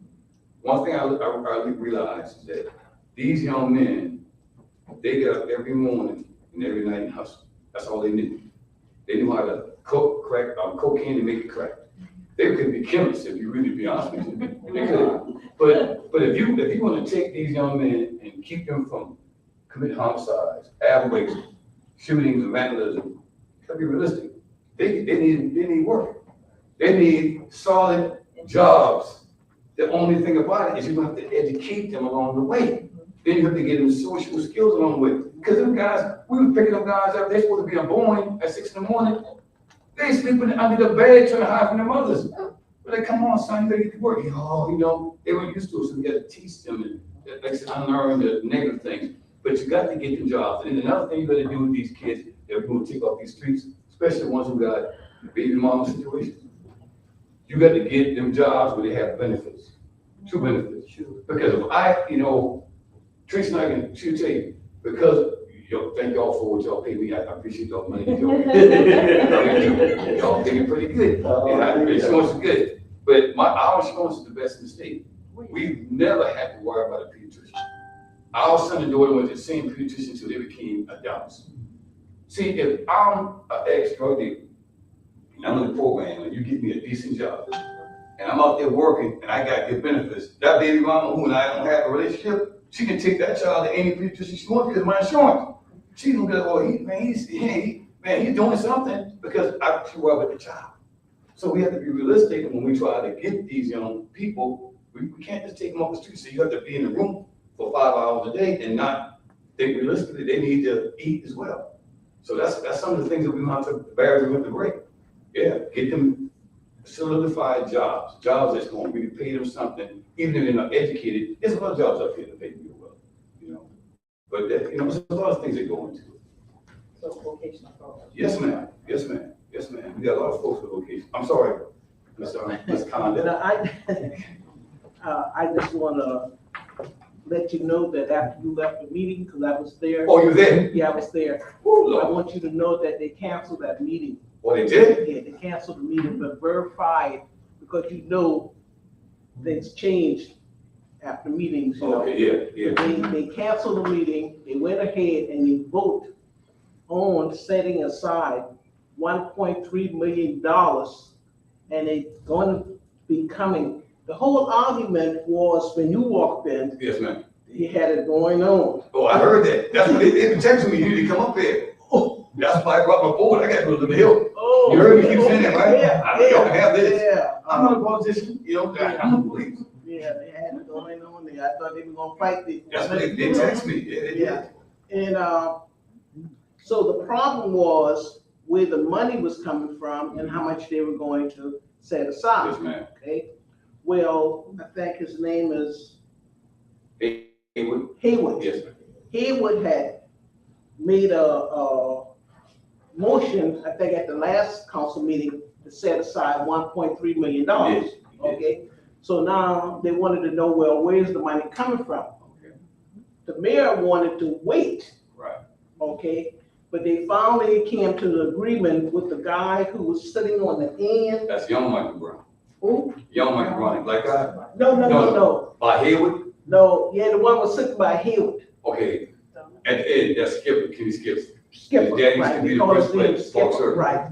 So he made the motion, well, if we going to set aside $1.3 million, then why we got to meet next week? You know, why don't we go ahead and vote on it now? Yeah. Because you have all the documents. Yeah, all the documents. All the documents. So they're gonna be getting with you. No, I'm gonna give it to them. I'm giving it to them. Yeah, all I did is get it organized. They pushed it on you. Oh, no. Yeah. Oh, So, no. but anyway, I just want you to know that the meeting is canceled They've already incorporated. and they're going to set aside $1.3 million. And I think some say that they're going to be getting it from the undesignated fund. Fine, well. That's yes. where it's going to be coming from, Okay. you know? That's all. Yeah. That's a start. Well, any questions to me? Because I know I'm up here a while. Question, and this is a question that's dear to my heart, and I've pondered on this for years. We always arrest our young black guys, white too, for selling drugs. When are we gonna start paying attention to where they're getting the drugs from? But Charlene, right? Yes, sir. You seen the movie American Gangster with Denzel Washington? Oh, you didn't watch that. Yeah, you see, now the reason why I said it, Charlene, you can't grow cocaine. You can't grow cocaine in plants here. You gotta import that. You can't grow the stuff that the heroin comes from poppins. You can't grow that here. You have to import all this stuff. What's so amazing to me is this: when we were in the pandemic hard from March 20 to what this year sometime, beginning. When you went out there to ride on the interstate, was it like shut down? Was it? It was like a ghost town, right? Everything was shut down. So if everything shut down nationally, how in the world drugs still coming to the nation? I mean, that's what you should want to know. You should want to know how in the world if everything, we got ships that are way out there, waiting to come in, and nobody's on the long shoulder docks because of COVID. How in the world we still have it? That's the question y'all have to ponder me on. But like I said, it's right here. What happens is this with the drug situation. It's always been a situation where it's an opportunity. African American boys, they aspire to do the same thing. Me, Craig, and I'm going to say me, Craig, because we're the same age, and Dexter. They aspire to do the things that we did for a long period of time, kept on. But for some reason, like I mentioned, that study, something happened to them, and then they went to the right or to the left. And when they went to the right or left, they saw something that they saw other people engaged in and said, wow, I don't have to go to 9 to 5. I don't have to worry about dealing with all the stuff at a job. All I gotta do is get this, sell it, and then re-up. You get more, and I can sell more, because the more I sell, the more I'm gonna be able to, get a little nest egg. The drug situation in America will always be here, because Satan's real. Always be here, and we can't really manage it. All we can basically do is deal with it when it comes to our communities. And being a cop for all this many years, if anything is consistent, it's that. Now, the guns are starting to be really bigger than drugs. Yes. This weapon here costs more to a guy who's in the street than crack. He wouldn't care about heroin and crack. If he's got this, he can get other things with this.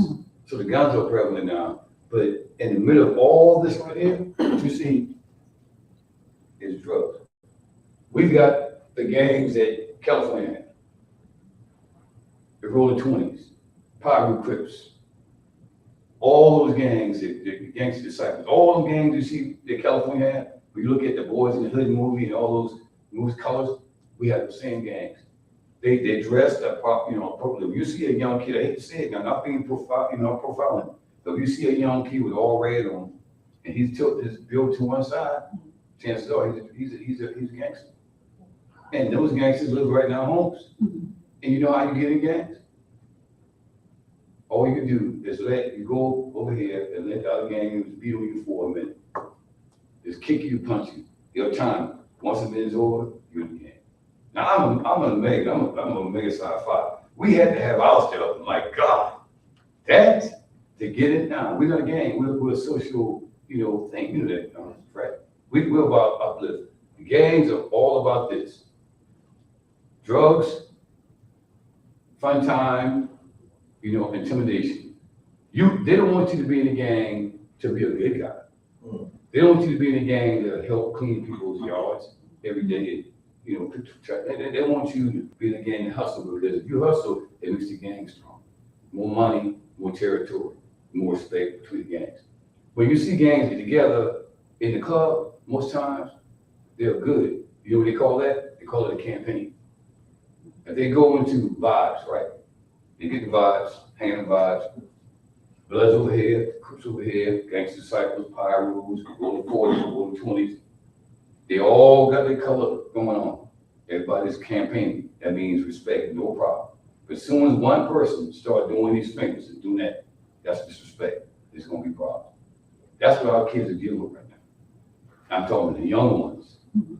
Young ones. I'm telling you, you need to, if your grandparents or parents or whatever, or sisters, brothers, you need to start taking a look at clothing, take a look at the swag, take a look at the conversation, take a look at especially the friends that they keep. And they would tell you, the only way you get out of the gang, you gotta get jumped out. That means you gotta go back and get beat out another minute. So drugs is around everything. But we stay on the lower level. No one ever get up to the next level. Oh, we do. We do. You never hear about it. You never hear about it. We did a couple of drug operations that went back to Nicaragua, went back to Panama, to the families. We did. But the thing about it, that doesn't agitate America. What agitates America? Violence in our community. When I ain't gonna go into that. We leave that. That happened in Los Angeles. I was in Los Angeles, man, but anyway. Whenever you see like these drive-bys, like for instance, when you see a home invasion is not a typical burglary. It's a drug dealer robbing another drug dealer. Because think about it, they kick the door open, you got a big 80-inch screen television in the box, sitting there. You go upstairs, you go past that, go to the left, because steps there, get up there, jewelry sitting all on the woman's thing, all her nice jewelry, you don't even care about that. You go in the closet, look for the safe. So home invasions, 99% of those are drug related. These drive-by shootings, they are gang and drug competitors. They're trying to take each other up. Yeah, they are. I hate to say that to y'all, but we are there.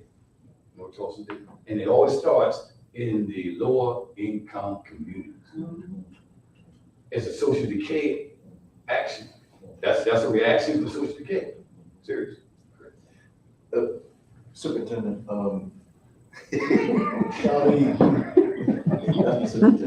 listen, I mean, for real, the question that you asked is a question that only can be, about getting the people that looked up larger level.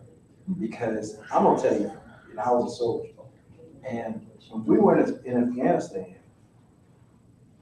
poppies, the fields that you make the heroin with, the poppy fields we walked through in Afghanistan for 20 years. If we wanted to destroy the poppy fields in Afghanistan, we could have, because all we had to do was drop napalm or something on the fields.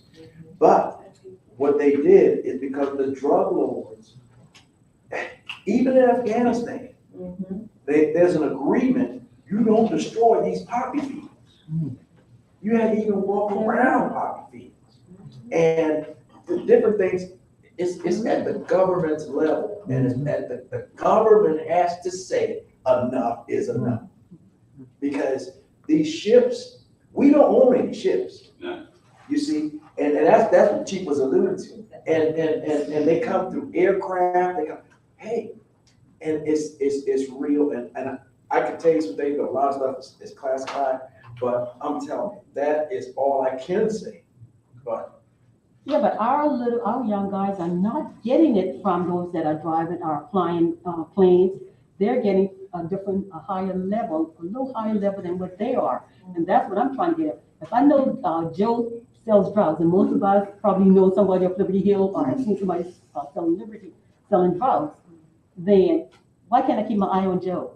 See where Joe is getting it from 4 o'clock in the morning or 1 o'clock at night. Who is Joe meeting to get the drug? That's all I'm I asking. see. Yeah.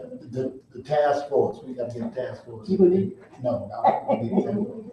Yeah, it's the drug stuff is so interwoven into our society. I mean, you talk about illegal drugs, we got prescription drugs out of the world. We got more people ODing every day on prescription drugs.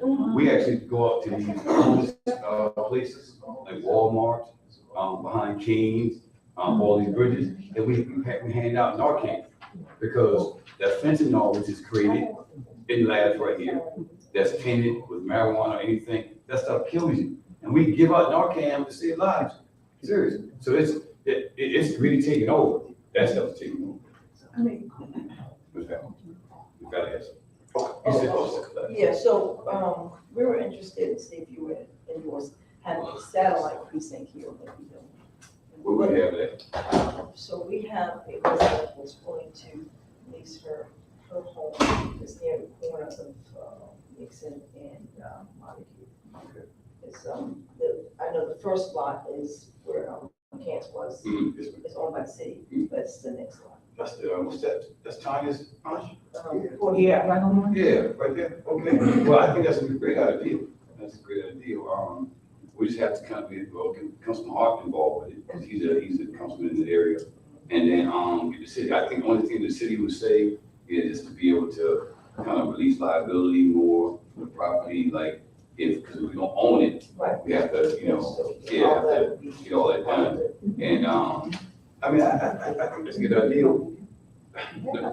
One way you're gonna have pushback in some ways, because it's other neighborhoods like 10 Mile and all of a sudden they want the same thing.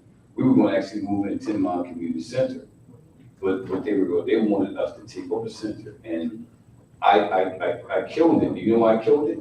Because if you take over the center, where the kids gonna go? Where the people gonna go? Right. You don't do that. I mean, they don't do that to other places. Right. So I said, no, we're not gonna do that. I left it alone, but we need one in 10 Miles, and I think we need one in the Hill too. So can you put it in your budget, just say we investigate it and find out how much it's gonna cost and all that too? Yeah, I do that. Okay. I can do that. No problem. And would there be a deadline to get that information to you? Well, it won't be this I year's know, budget. because the Yeah, because the budget's already approved. It's already approved, yeah. See, my budget in the police department was like 41 million. Okay. Budget. Now, It sounds big, it's your taxpayer money, but it sounds big, well, mine tells me what yours, but what it is that when people say defund the police, I didn't like George Floyd, I didn't like Tamir Rice, I didn't like none of this stuff. If we were wrong, and Slager, we can be no wronger than wrong. I don't condone it, but you gotta realize when you say defund the police is this. If you defund the police, that means you're looking at $40 million budget, and if you wanna take, say you take 15 million from it, what you're not hurting the equipment that we buy, the cars. We buy the cars, but we lease cars now. So the money is only for the duration of the lease. We buy all the equipment that you see that I have on me, you know, all the striping of the cars, anything because North Charleston pays for everything. That's a small part of the budget. The biggest part of the budget, 76.2%, is your wages and insurance. You gotta pay insurance, you gotta pay your wages, you gotta pay for your retirement, all that.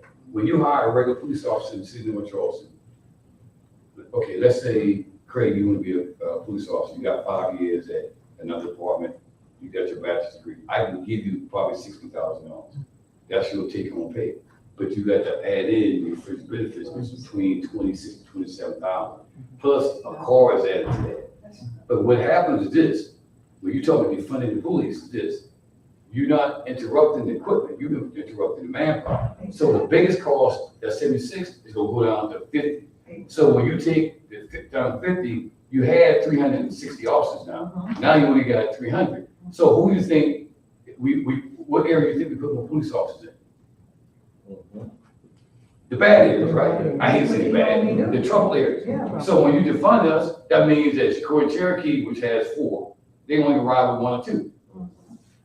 Because Crusoe Creek ain't gonna give up theirs. Liberty Hill ain't gonna try to give up theirs. So you have to evenly spread it out. So people, they try to reimagine that type of terminology, but you gotta reimagine it in a simplistic way to say, what is best for the communities.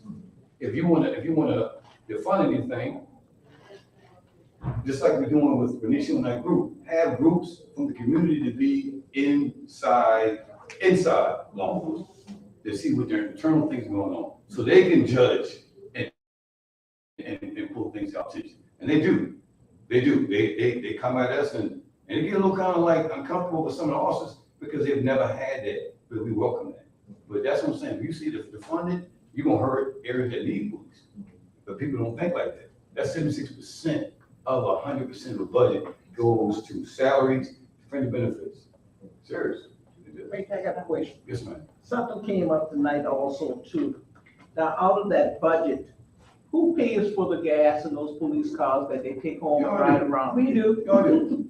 Every But does it come out of your budget or it come out? Yes, ma'am. Out of your budget Out of my also? budget. Yes, ma'am, out of my budget. We have a take-home car.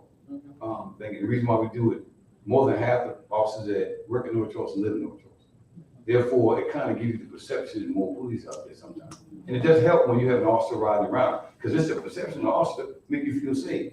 Do y'all see those like steady lights, blue lights sometimes? They don't flash, it's steady. Those are marker lights. One time, me and Tracy was, when Christy was going there, I always say this, she went to Carolina, Columbia, I'm a Clemson fan, but we took her. And we were up there one time, and she said, Daddy, she said, you need to tell the officer that he needs his lights on. So I went up to the Richland County guy and said, hey man, you get your lights on, that's a marker light. He said, it lets people know that police is around. So I implemented that about 4 or 5 years ago. It works, because people feel comfortable when they see that marker light. But, there's certain things we do to try to bring some safety and comfort, to our communities. It's all right. And that was another But question. yeah, we did everything. Gas, And everything. see, that came up when they were talking about the money, the Yes, ma'am. 1.3 million, Yes, ma'am. and they didn't know where they were gonna get the money from. Yes, ma'am. So then Mike Brown, District 1, Yes, ma'am. he mentioned, he said, well, I can tell you where we can get some money from. He said, these officers who driving these vehicles, they got personal vehicles, let them drive their personal vehicle, Well, I was leaving my vehicle at City Hall and then I drive. But guess what? When I get up in the morning, I'm coming to work whenever I feel like coming to work. And if I get in traffic and you need to be someplace, what I'm gonna do? I can't turn those lights inside. Thank You know what I'm saying? Thank you. The thing about it is, that's not the problem, because the $2.5 million that they approved for us to have the real-time crime center, guess what that money came from? Pandemic money. It comes from the taxpayer money. You see what I'm saying? Our city, unlike Charleston, they brought over $40-something million. Why? Because during the pandemic, their number one resource is what? Tourism. And when the pandemic was going on, nobody was going anyplace. They lost a lot of money. So they borrowed $40-something million from the federal government. So when the federal government gave them, or gave us, that, I think we get like $28 million. Yeah. You see what you want to say to the man is a smart dude, he know how to save money. We didn't spend not one dime, nothing. We just lived off our retail sales and our hotel, motel accommodations, and all the taxes, all these big establishments around here. Tanger, Boeing, Mercedes, all these big box stores. That's how we the number one retail city in the state for 31 years. We're the only city in the nation that build high-end airplanes and high-end cars. Nobody's like that. We had Volvo. Volvo was gonna be on the other side of Palmetto Parkway, but the mayor said you don't put two competing high-end vehicle dealerships because it would drain the resources of the city. He worked with Berkeley County to put it out there. So what I'm saying is, when you're smart with your money, the council's smart too. So we use that money of the pandemic to pay for the real-time crime center, not out of your taxpayer money. 2.5. What you just told us about why officers drive their car at home, most of us don't know that. Even Mike Brown might not know that as well. But that's good information to know. Oh, he knows. You know. I'm on the cost, but what I'm saying, I know. he knows. The center that was on 10 Mile Hill, I was supervisor that one for 70 years. Love that center. Okay, Y'all did a lot. that was a high crime area. It was. I mean, it still I used is. to call you guys Yes, ma'am. all the time when I'm leaving and when there's a problem. Yes, ma'am. Because they were so bad over there till we couldn't even park, me and Miss Tony couldn't even park. Now, we had several busted, houses that back there, but they was told when they shut us down that it was gonna be a substation. Mhm. And they're Remember I not, said that earlier? yes, That's what they want us to do. I didn't want to be a full substation. Remember the little room y'all got? yes. the I was meeting- gonna get that, 40. brick it in. Mhm. Let us use that, y'all use the meeting room to have a substation in there.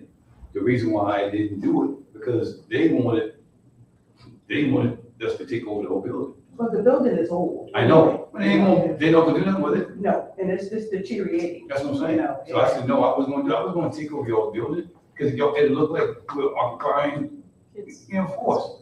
And where the kids gonna meet at? They still have parties in there. And then another It's thing rental. too, It's it's rental. Then you have the park there with all the needle syringes and all those type of things because of the heroin addicts, the crack addicts. But guess what? Like I told Tim, we can do good at 10 Mile, but y'all better stop. Y'all know why this is happening.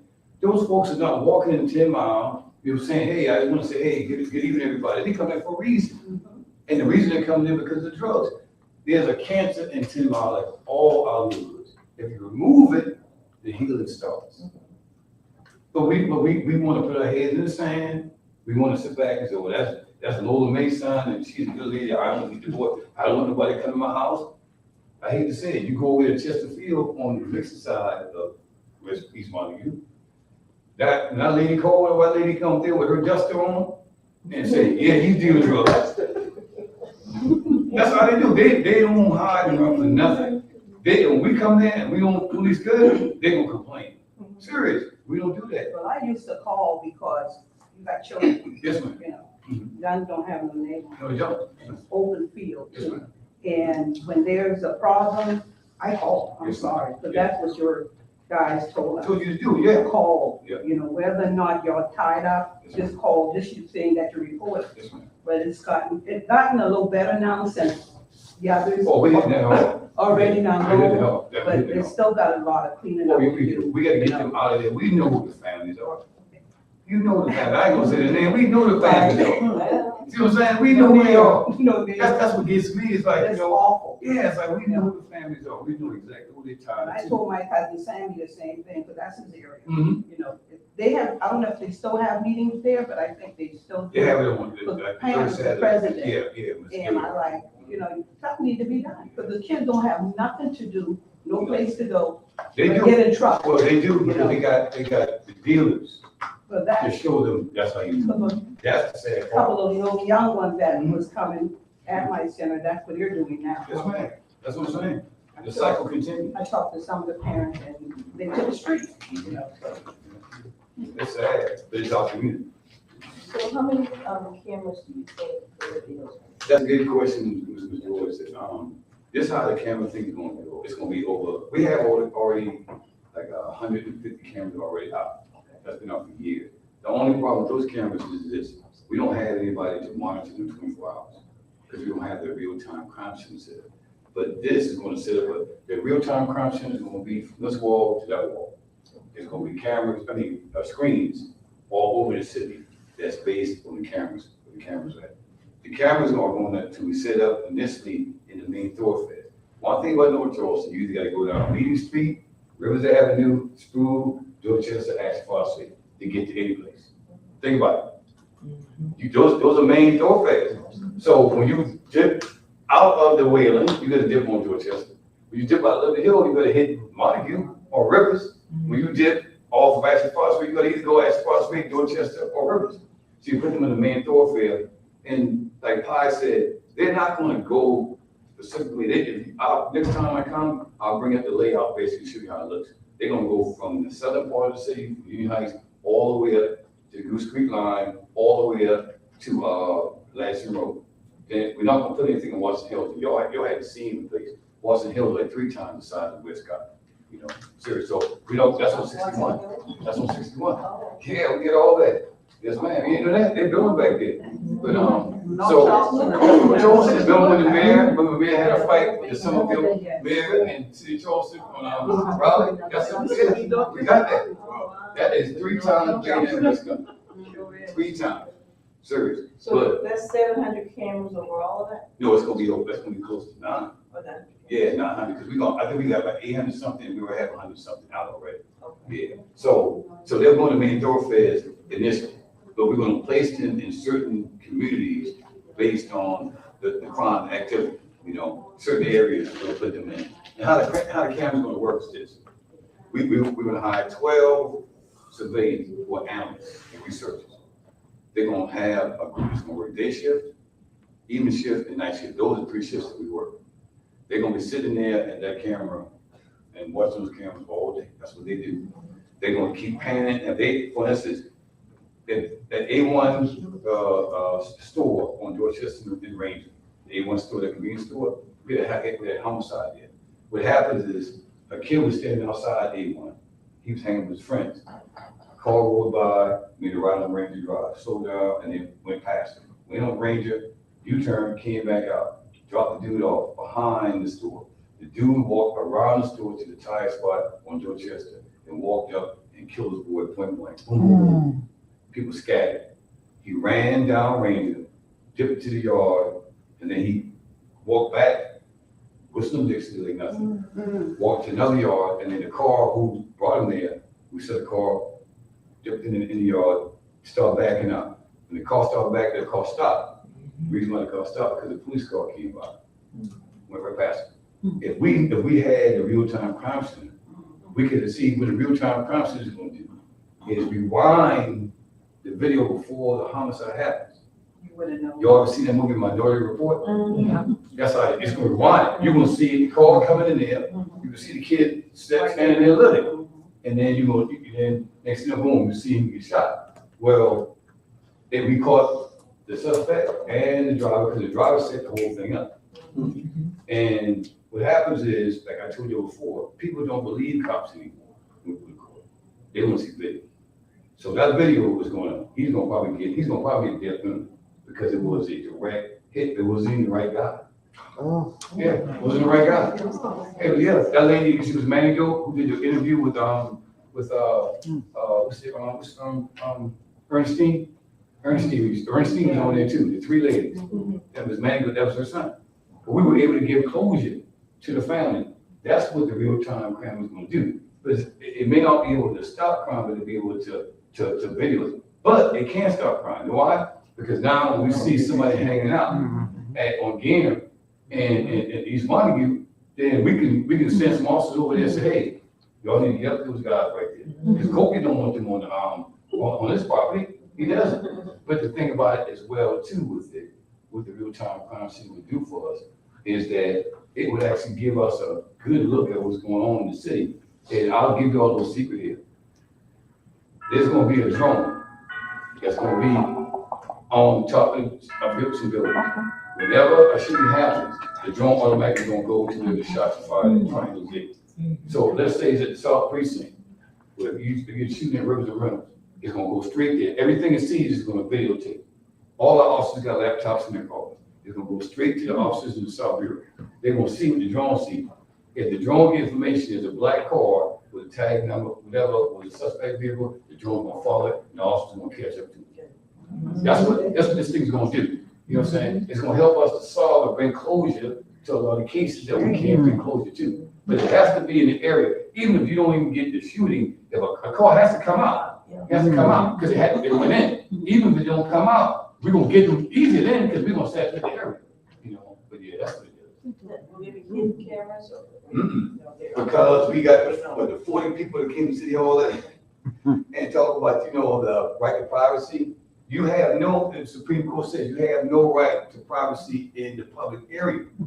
So I don't know why they were arguing, but Dixon and them guys set them down because they told them, say, oh, now y'all care about us?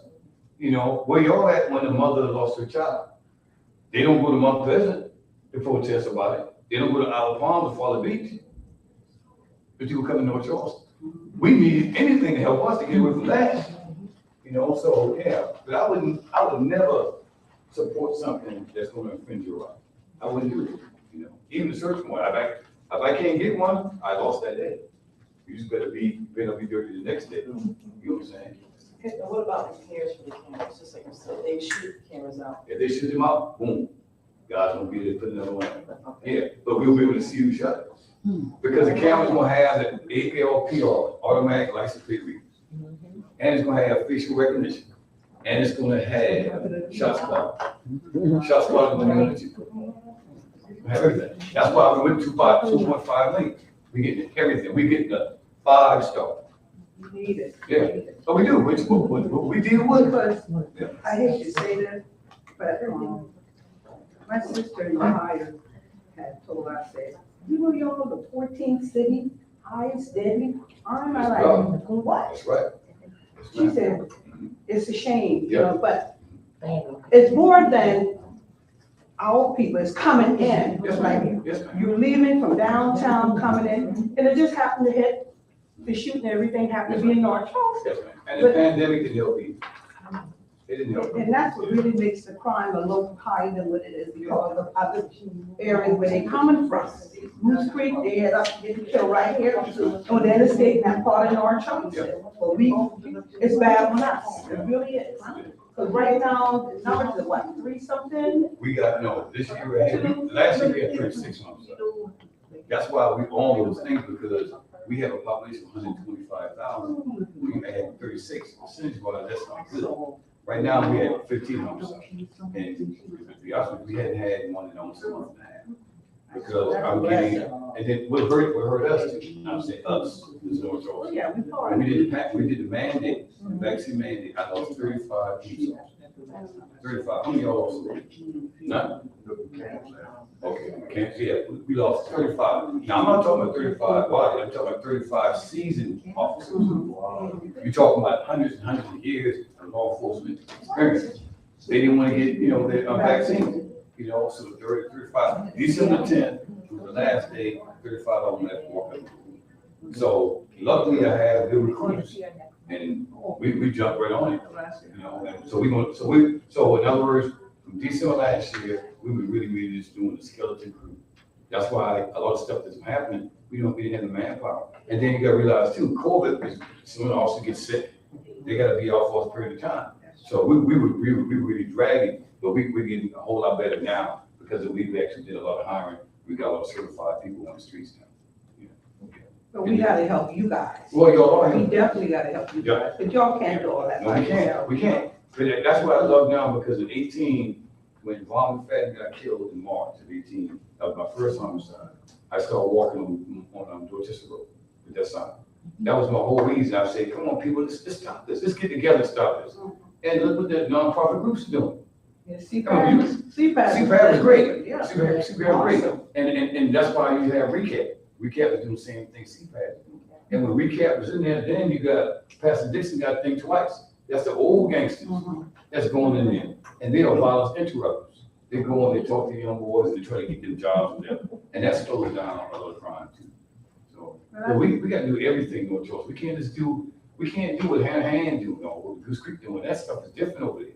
Our stuff is real. Yeah. It's real. It's real, man. It's real. We got areas that's so poor, people can see the ground to the floor. And then we got some areas that this is really nice, and then we got affluent areas too. So our cities don't have that.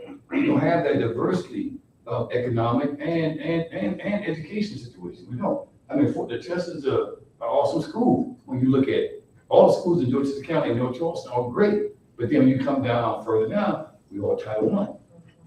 So it's we have different stuff in North Charleston. And the churches need to pull together. And we got the biggest churches here. The biggest. Yeah, look at my team over. We got the big churches. Seriously, we have them. So how can we help our residents?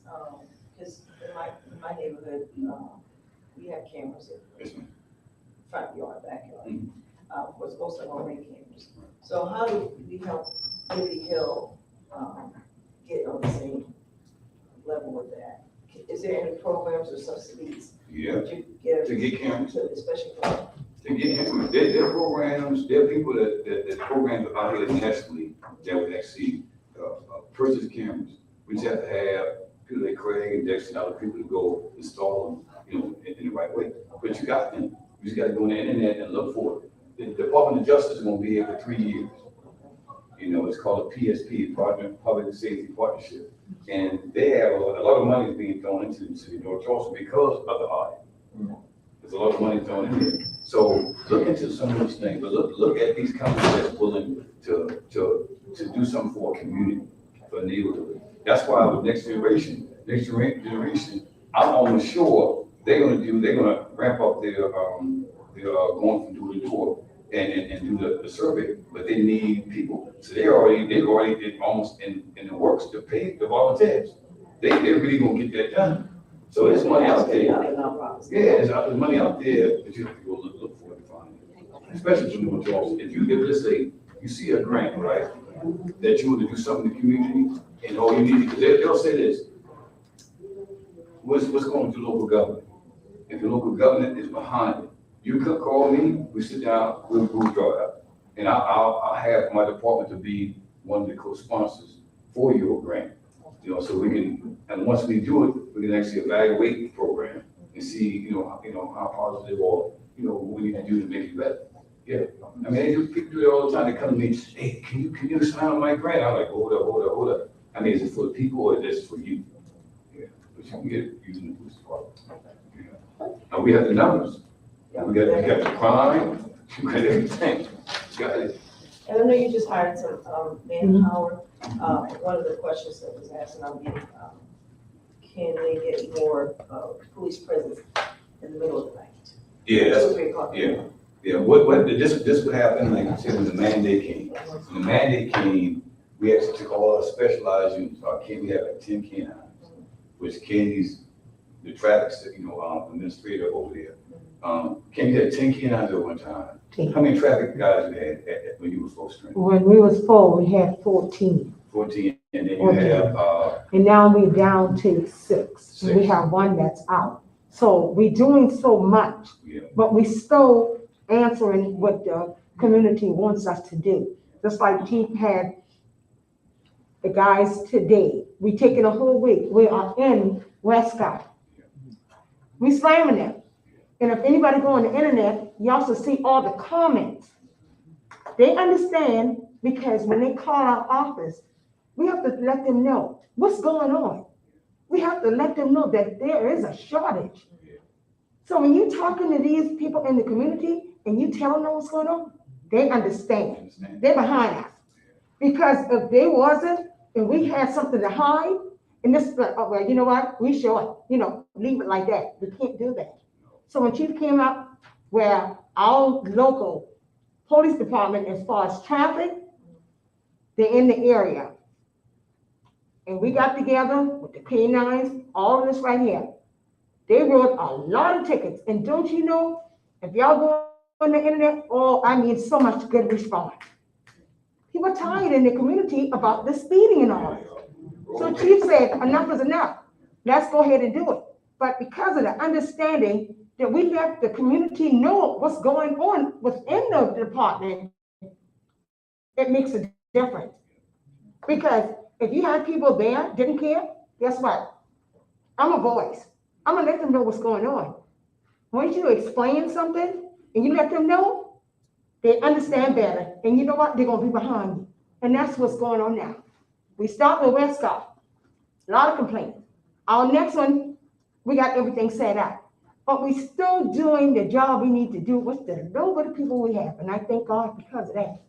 Yeah, and see, Candy, we did a few escorts. See, because all the black cemeteries, the major ones in North Charleston. So I mean, City of Charleston, West Ashley, some of the black, they come over here. And that takes up a lot of manpower to do the escort. Yes. Mayor Summey, we don't charge for funeral escorts. All the other 360 do. That was his political promise in 1993. We stuck to that. So Candy is responsible for all the funeral homes. She calls and had meetings all the time. But what we had to do, I said, Mayor, we have to sacrifice because the people are tired of road rages. People are tired of all these four-wheelers all over the place. People are tired of all this stuff. So we got to get the traffic guys back out there. So I called Candy and I said, listen, in a month, give me 2 weeks.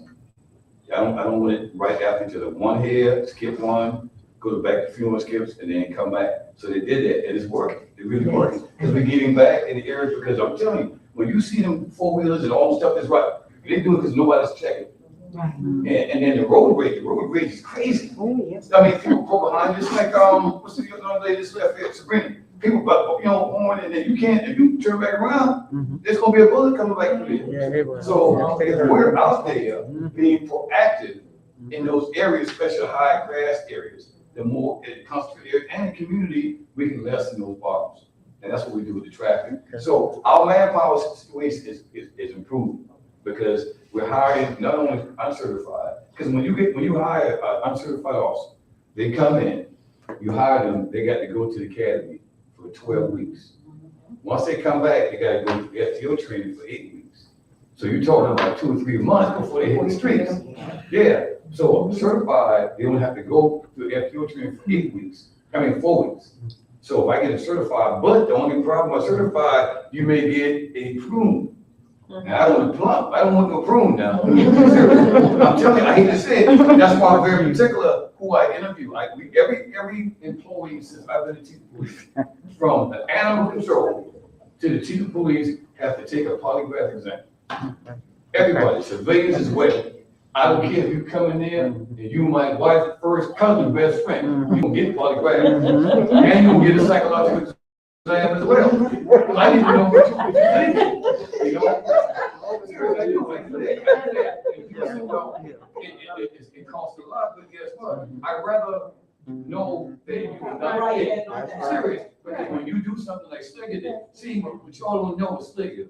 Slinger was a guy that didn't grow up like we grew up, know how to defend ourselves.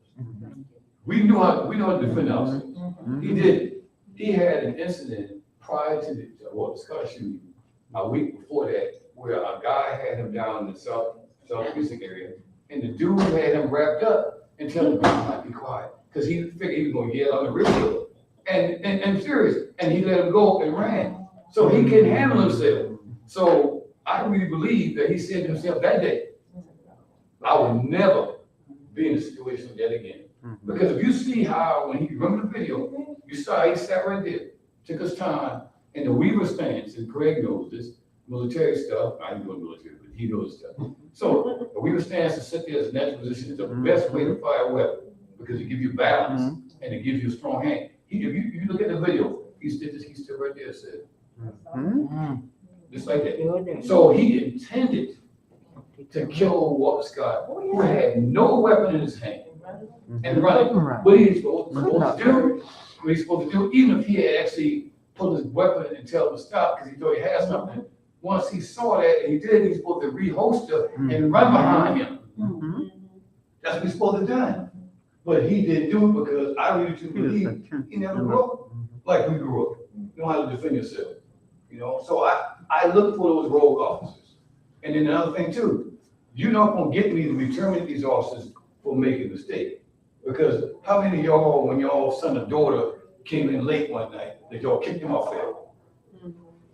You didn't do it. You chastised them, you punished them, and you made them understand. When the officer make a mistake, and I can tell he know he or she was wrong because of the passion of the moment, if it's not egregious, I go and suspend them, take money from them, and I make them go through anger management and critical incident training before I put them back on the streets. I put them on the sideline. I do. Now, if they do something egregious, they got to go. You gotta let them go. They got to go. And I don't hesitate with that. The mayor has never, ever interfered in nothing I've done. That's great. If you notice, before I became the chief, how often you saw him in press conferences? When Chief Driggers was there. Saw him a lot. Sure did. When I became the chief, I said to him that day, if you want me to be the chief, then let me be the chief. He never. Only time you saw him in the press conference when I was in LA at the ball field. I was here. I was in LA. Remember that? You never seen him do a press conference other than that I wasn't in town. You know, and he told me when I got back, well, you got to deal with the cameras. You know, because he's allowing me to do what you all need me to do. You know, and I told him, I can deal with this. I'll take the good, the bad, whatever. Dixon, you know, he'll go out there and protest on me on Monday, and I see him Wednesday, we talking at a march. You know, that's America though, man. America is about, if you have a problem, you know, you have a right to protest about that problem. I got no problem with that. Only problem I have is if you gonna call me out, and I didn't do that. You know, that's what I You call me out, I didn't do that. One last question, I know we have to go home. Yes, ma'am. Listen, last year, when we had the Liberty Hill Parade, Yes, ma'am. we never did get, I mean, we were so disrespected. We never did get an answer on why the parade was cut the way it was, cut short. Well, the answer to that was, it was a miscommunication on where the parade was supposed to start and get cut off at. Our traffic guys thought that it was supposed to get, you know, pull into a certain area. And that's why they stopped it. They didn't know that we were supposed to go all the way down. But, you know, Michelle Lane is like this. Yeah, that's crazy. Michelle Lane's like this. I know, but that's what they did. For some reason, somebody said, no, they're going to the center. But you remember back in the day, my wife gave me this little, you know, thing. But this is my people, I get to talk to people. You remember back in the day, they had bombs with parades. Yes. It started, either Georgia, we can go all the way up to Piggly Wiggly. Yeah. You know, we had those. Those guys didn't do that. I mean, so you're right, Miss Charlene, but you should argue the fact too, Miss Charlene. I'm going to go ahead and pack one up. Why we got to start from mixing one Park Circle? Why we can't come down Railroad doing the Christmas parade? Hey,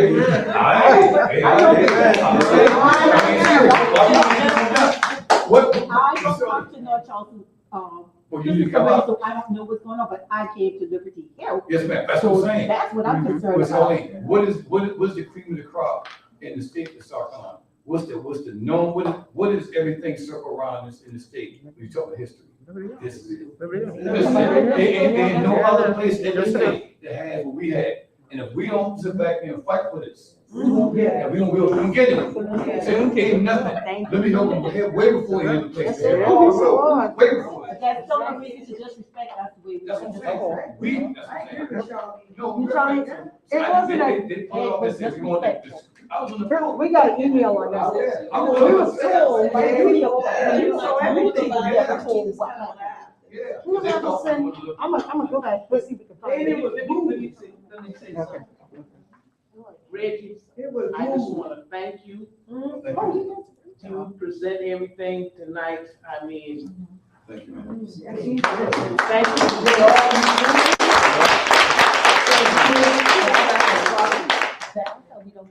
But now I'm talking to the people that is in here. See, I've been out there in the 70s, in the 80s, fighting Mayor Bourne. Okay? Let me tell you this now, y'all sitting in here talking, you talking among yourself. You ain't going nowhere. You got to go out here to these meetings. Yes. Make yourself known to these people, be in their face. You can get things done. Because right now, they think you don't care. That the only way y'all gonna get anything done, you go out there to those meetings, I bet they tonight. And I went one couple weeks ago. And I'm telling you, you're not gonna know nothing until it done happen, and it's too late. I went out there tonight, because last Thursday, I saw it where they were talking about redistricting. They were talking about that when somebody gave the attorney the mic, then all of a sudden, you couldn't hear nothing. So I went out there tonight because I want to know where is this map at. See?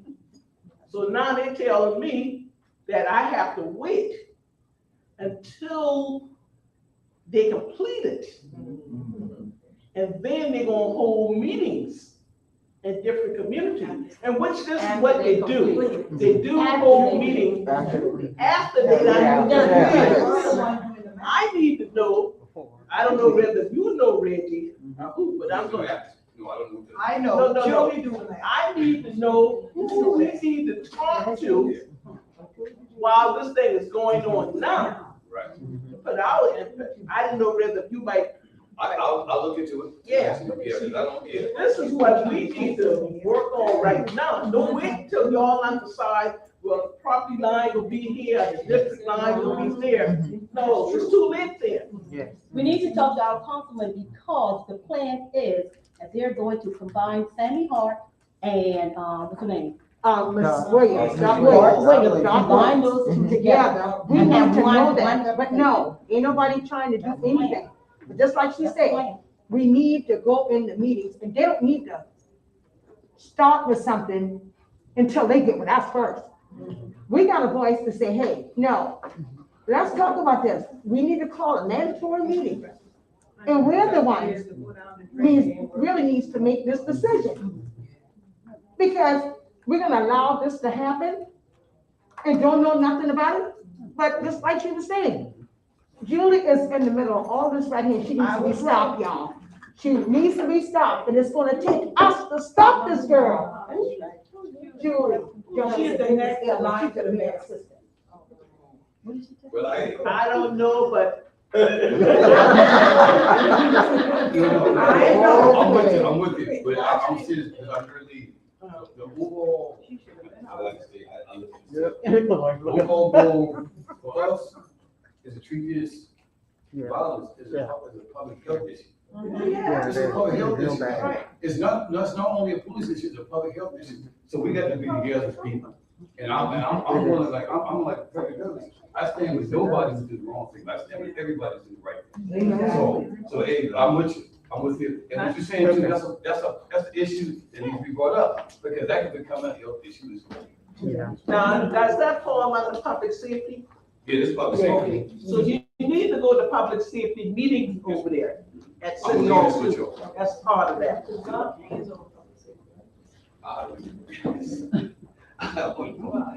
But you may be right. I'm grateful with finance. Jill, I have one thing. I know Ms. Valerie was talking about a substation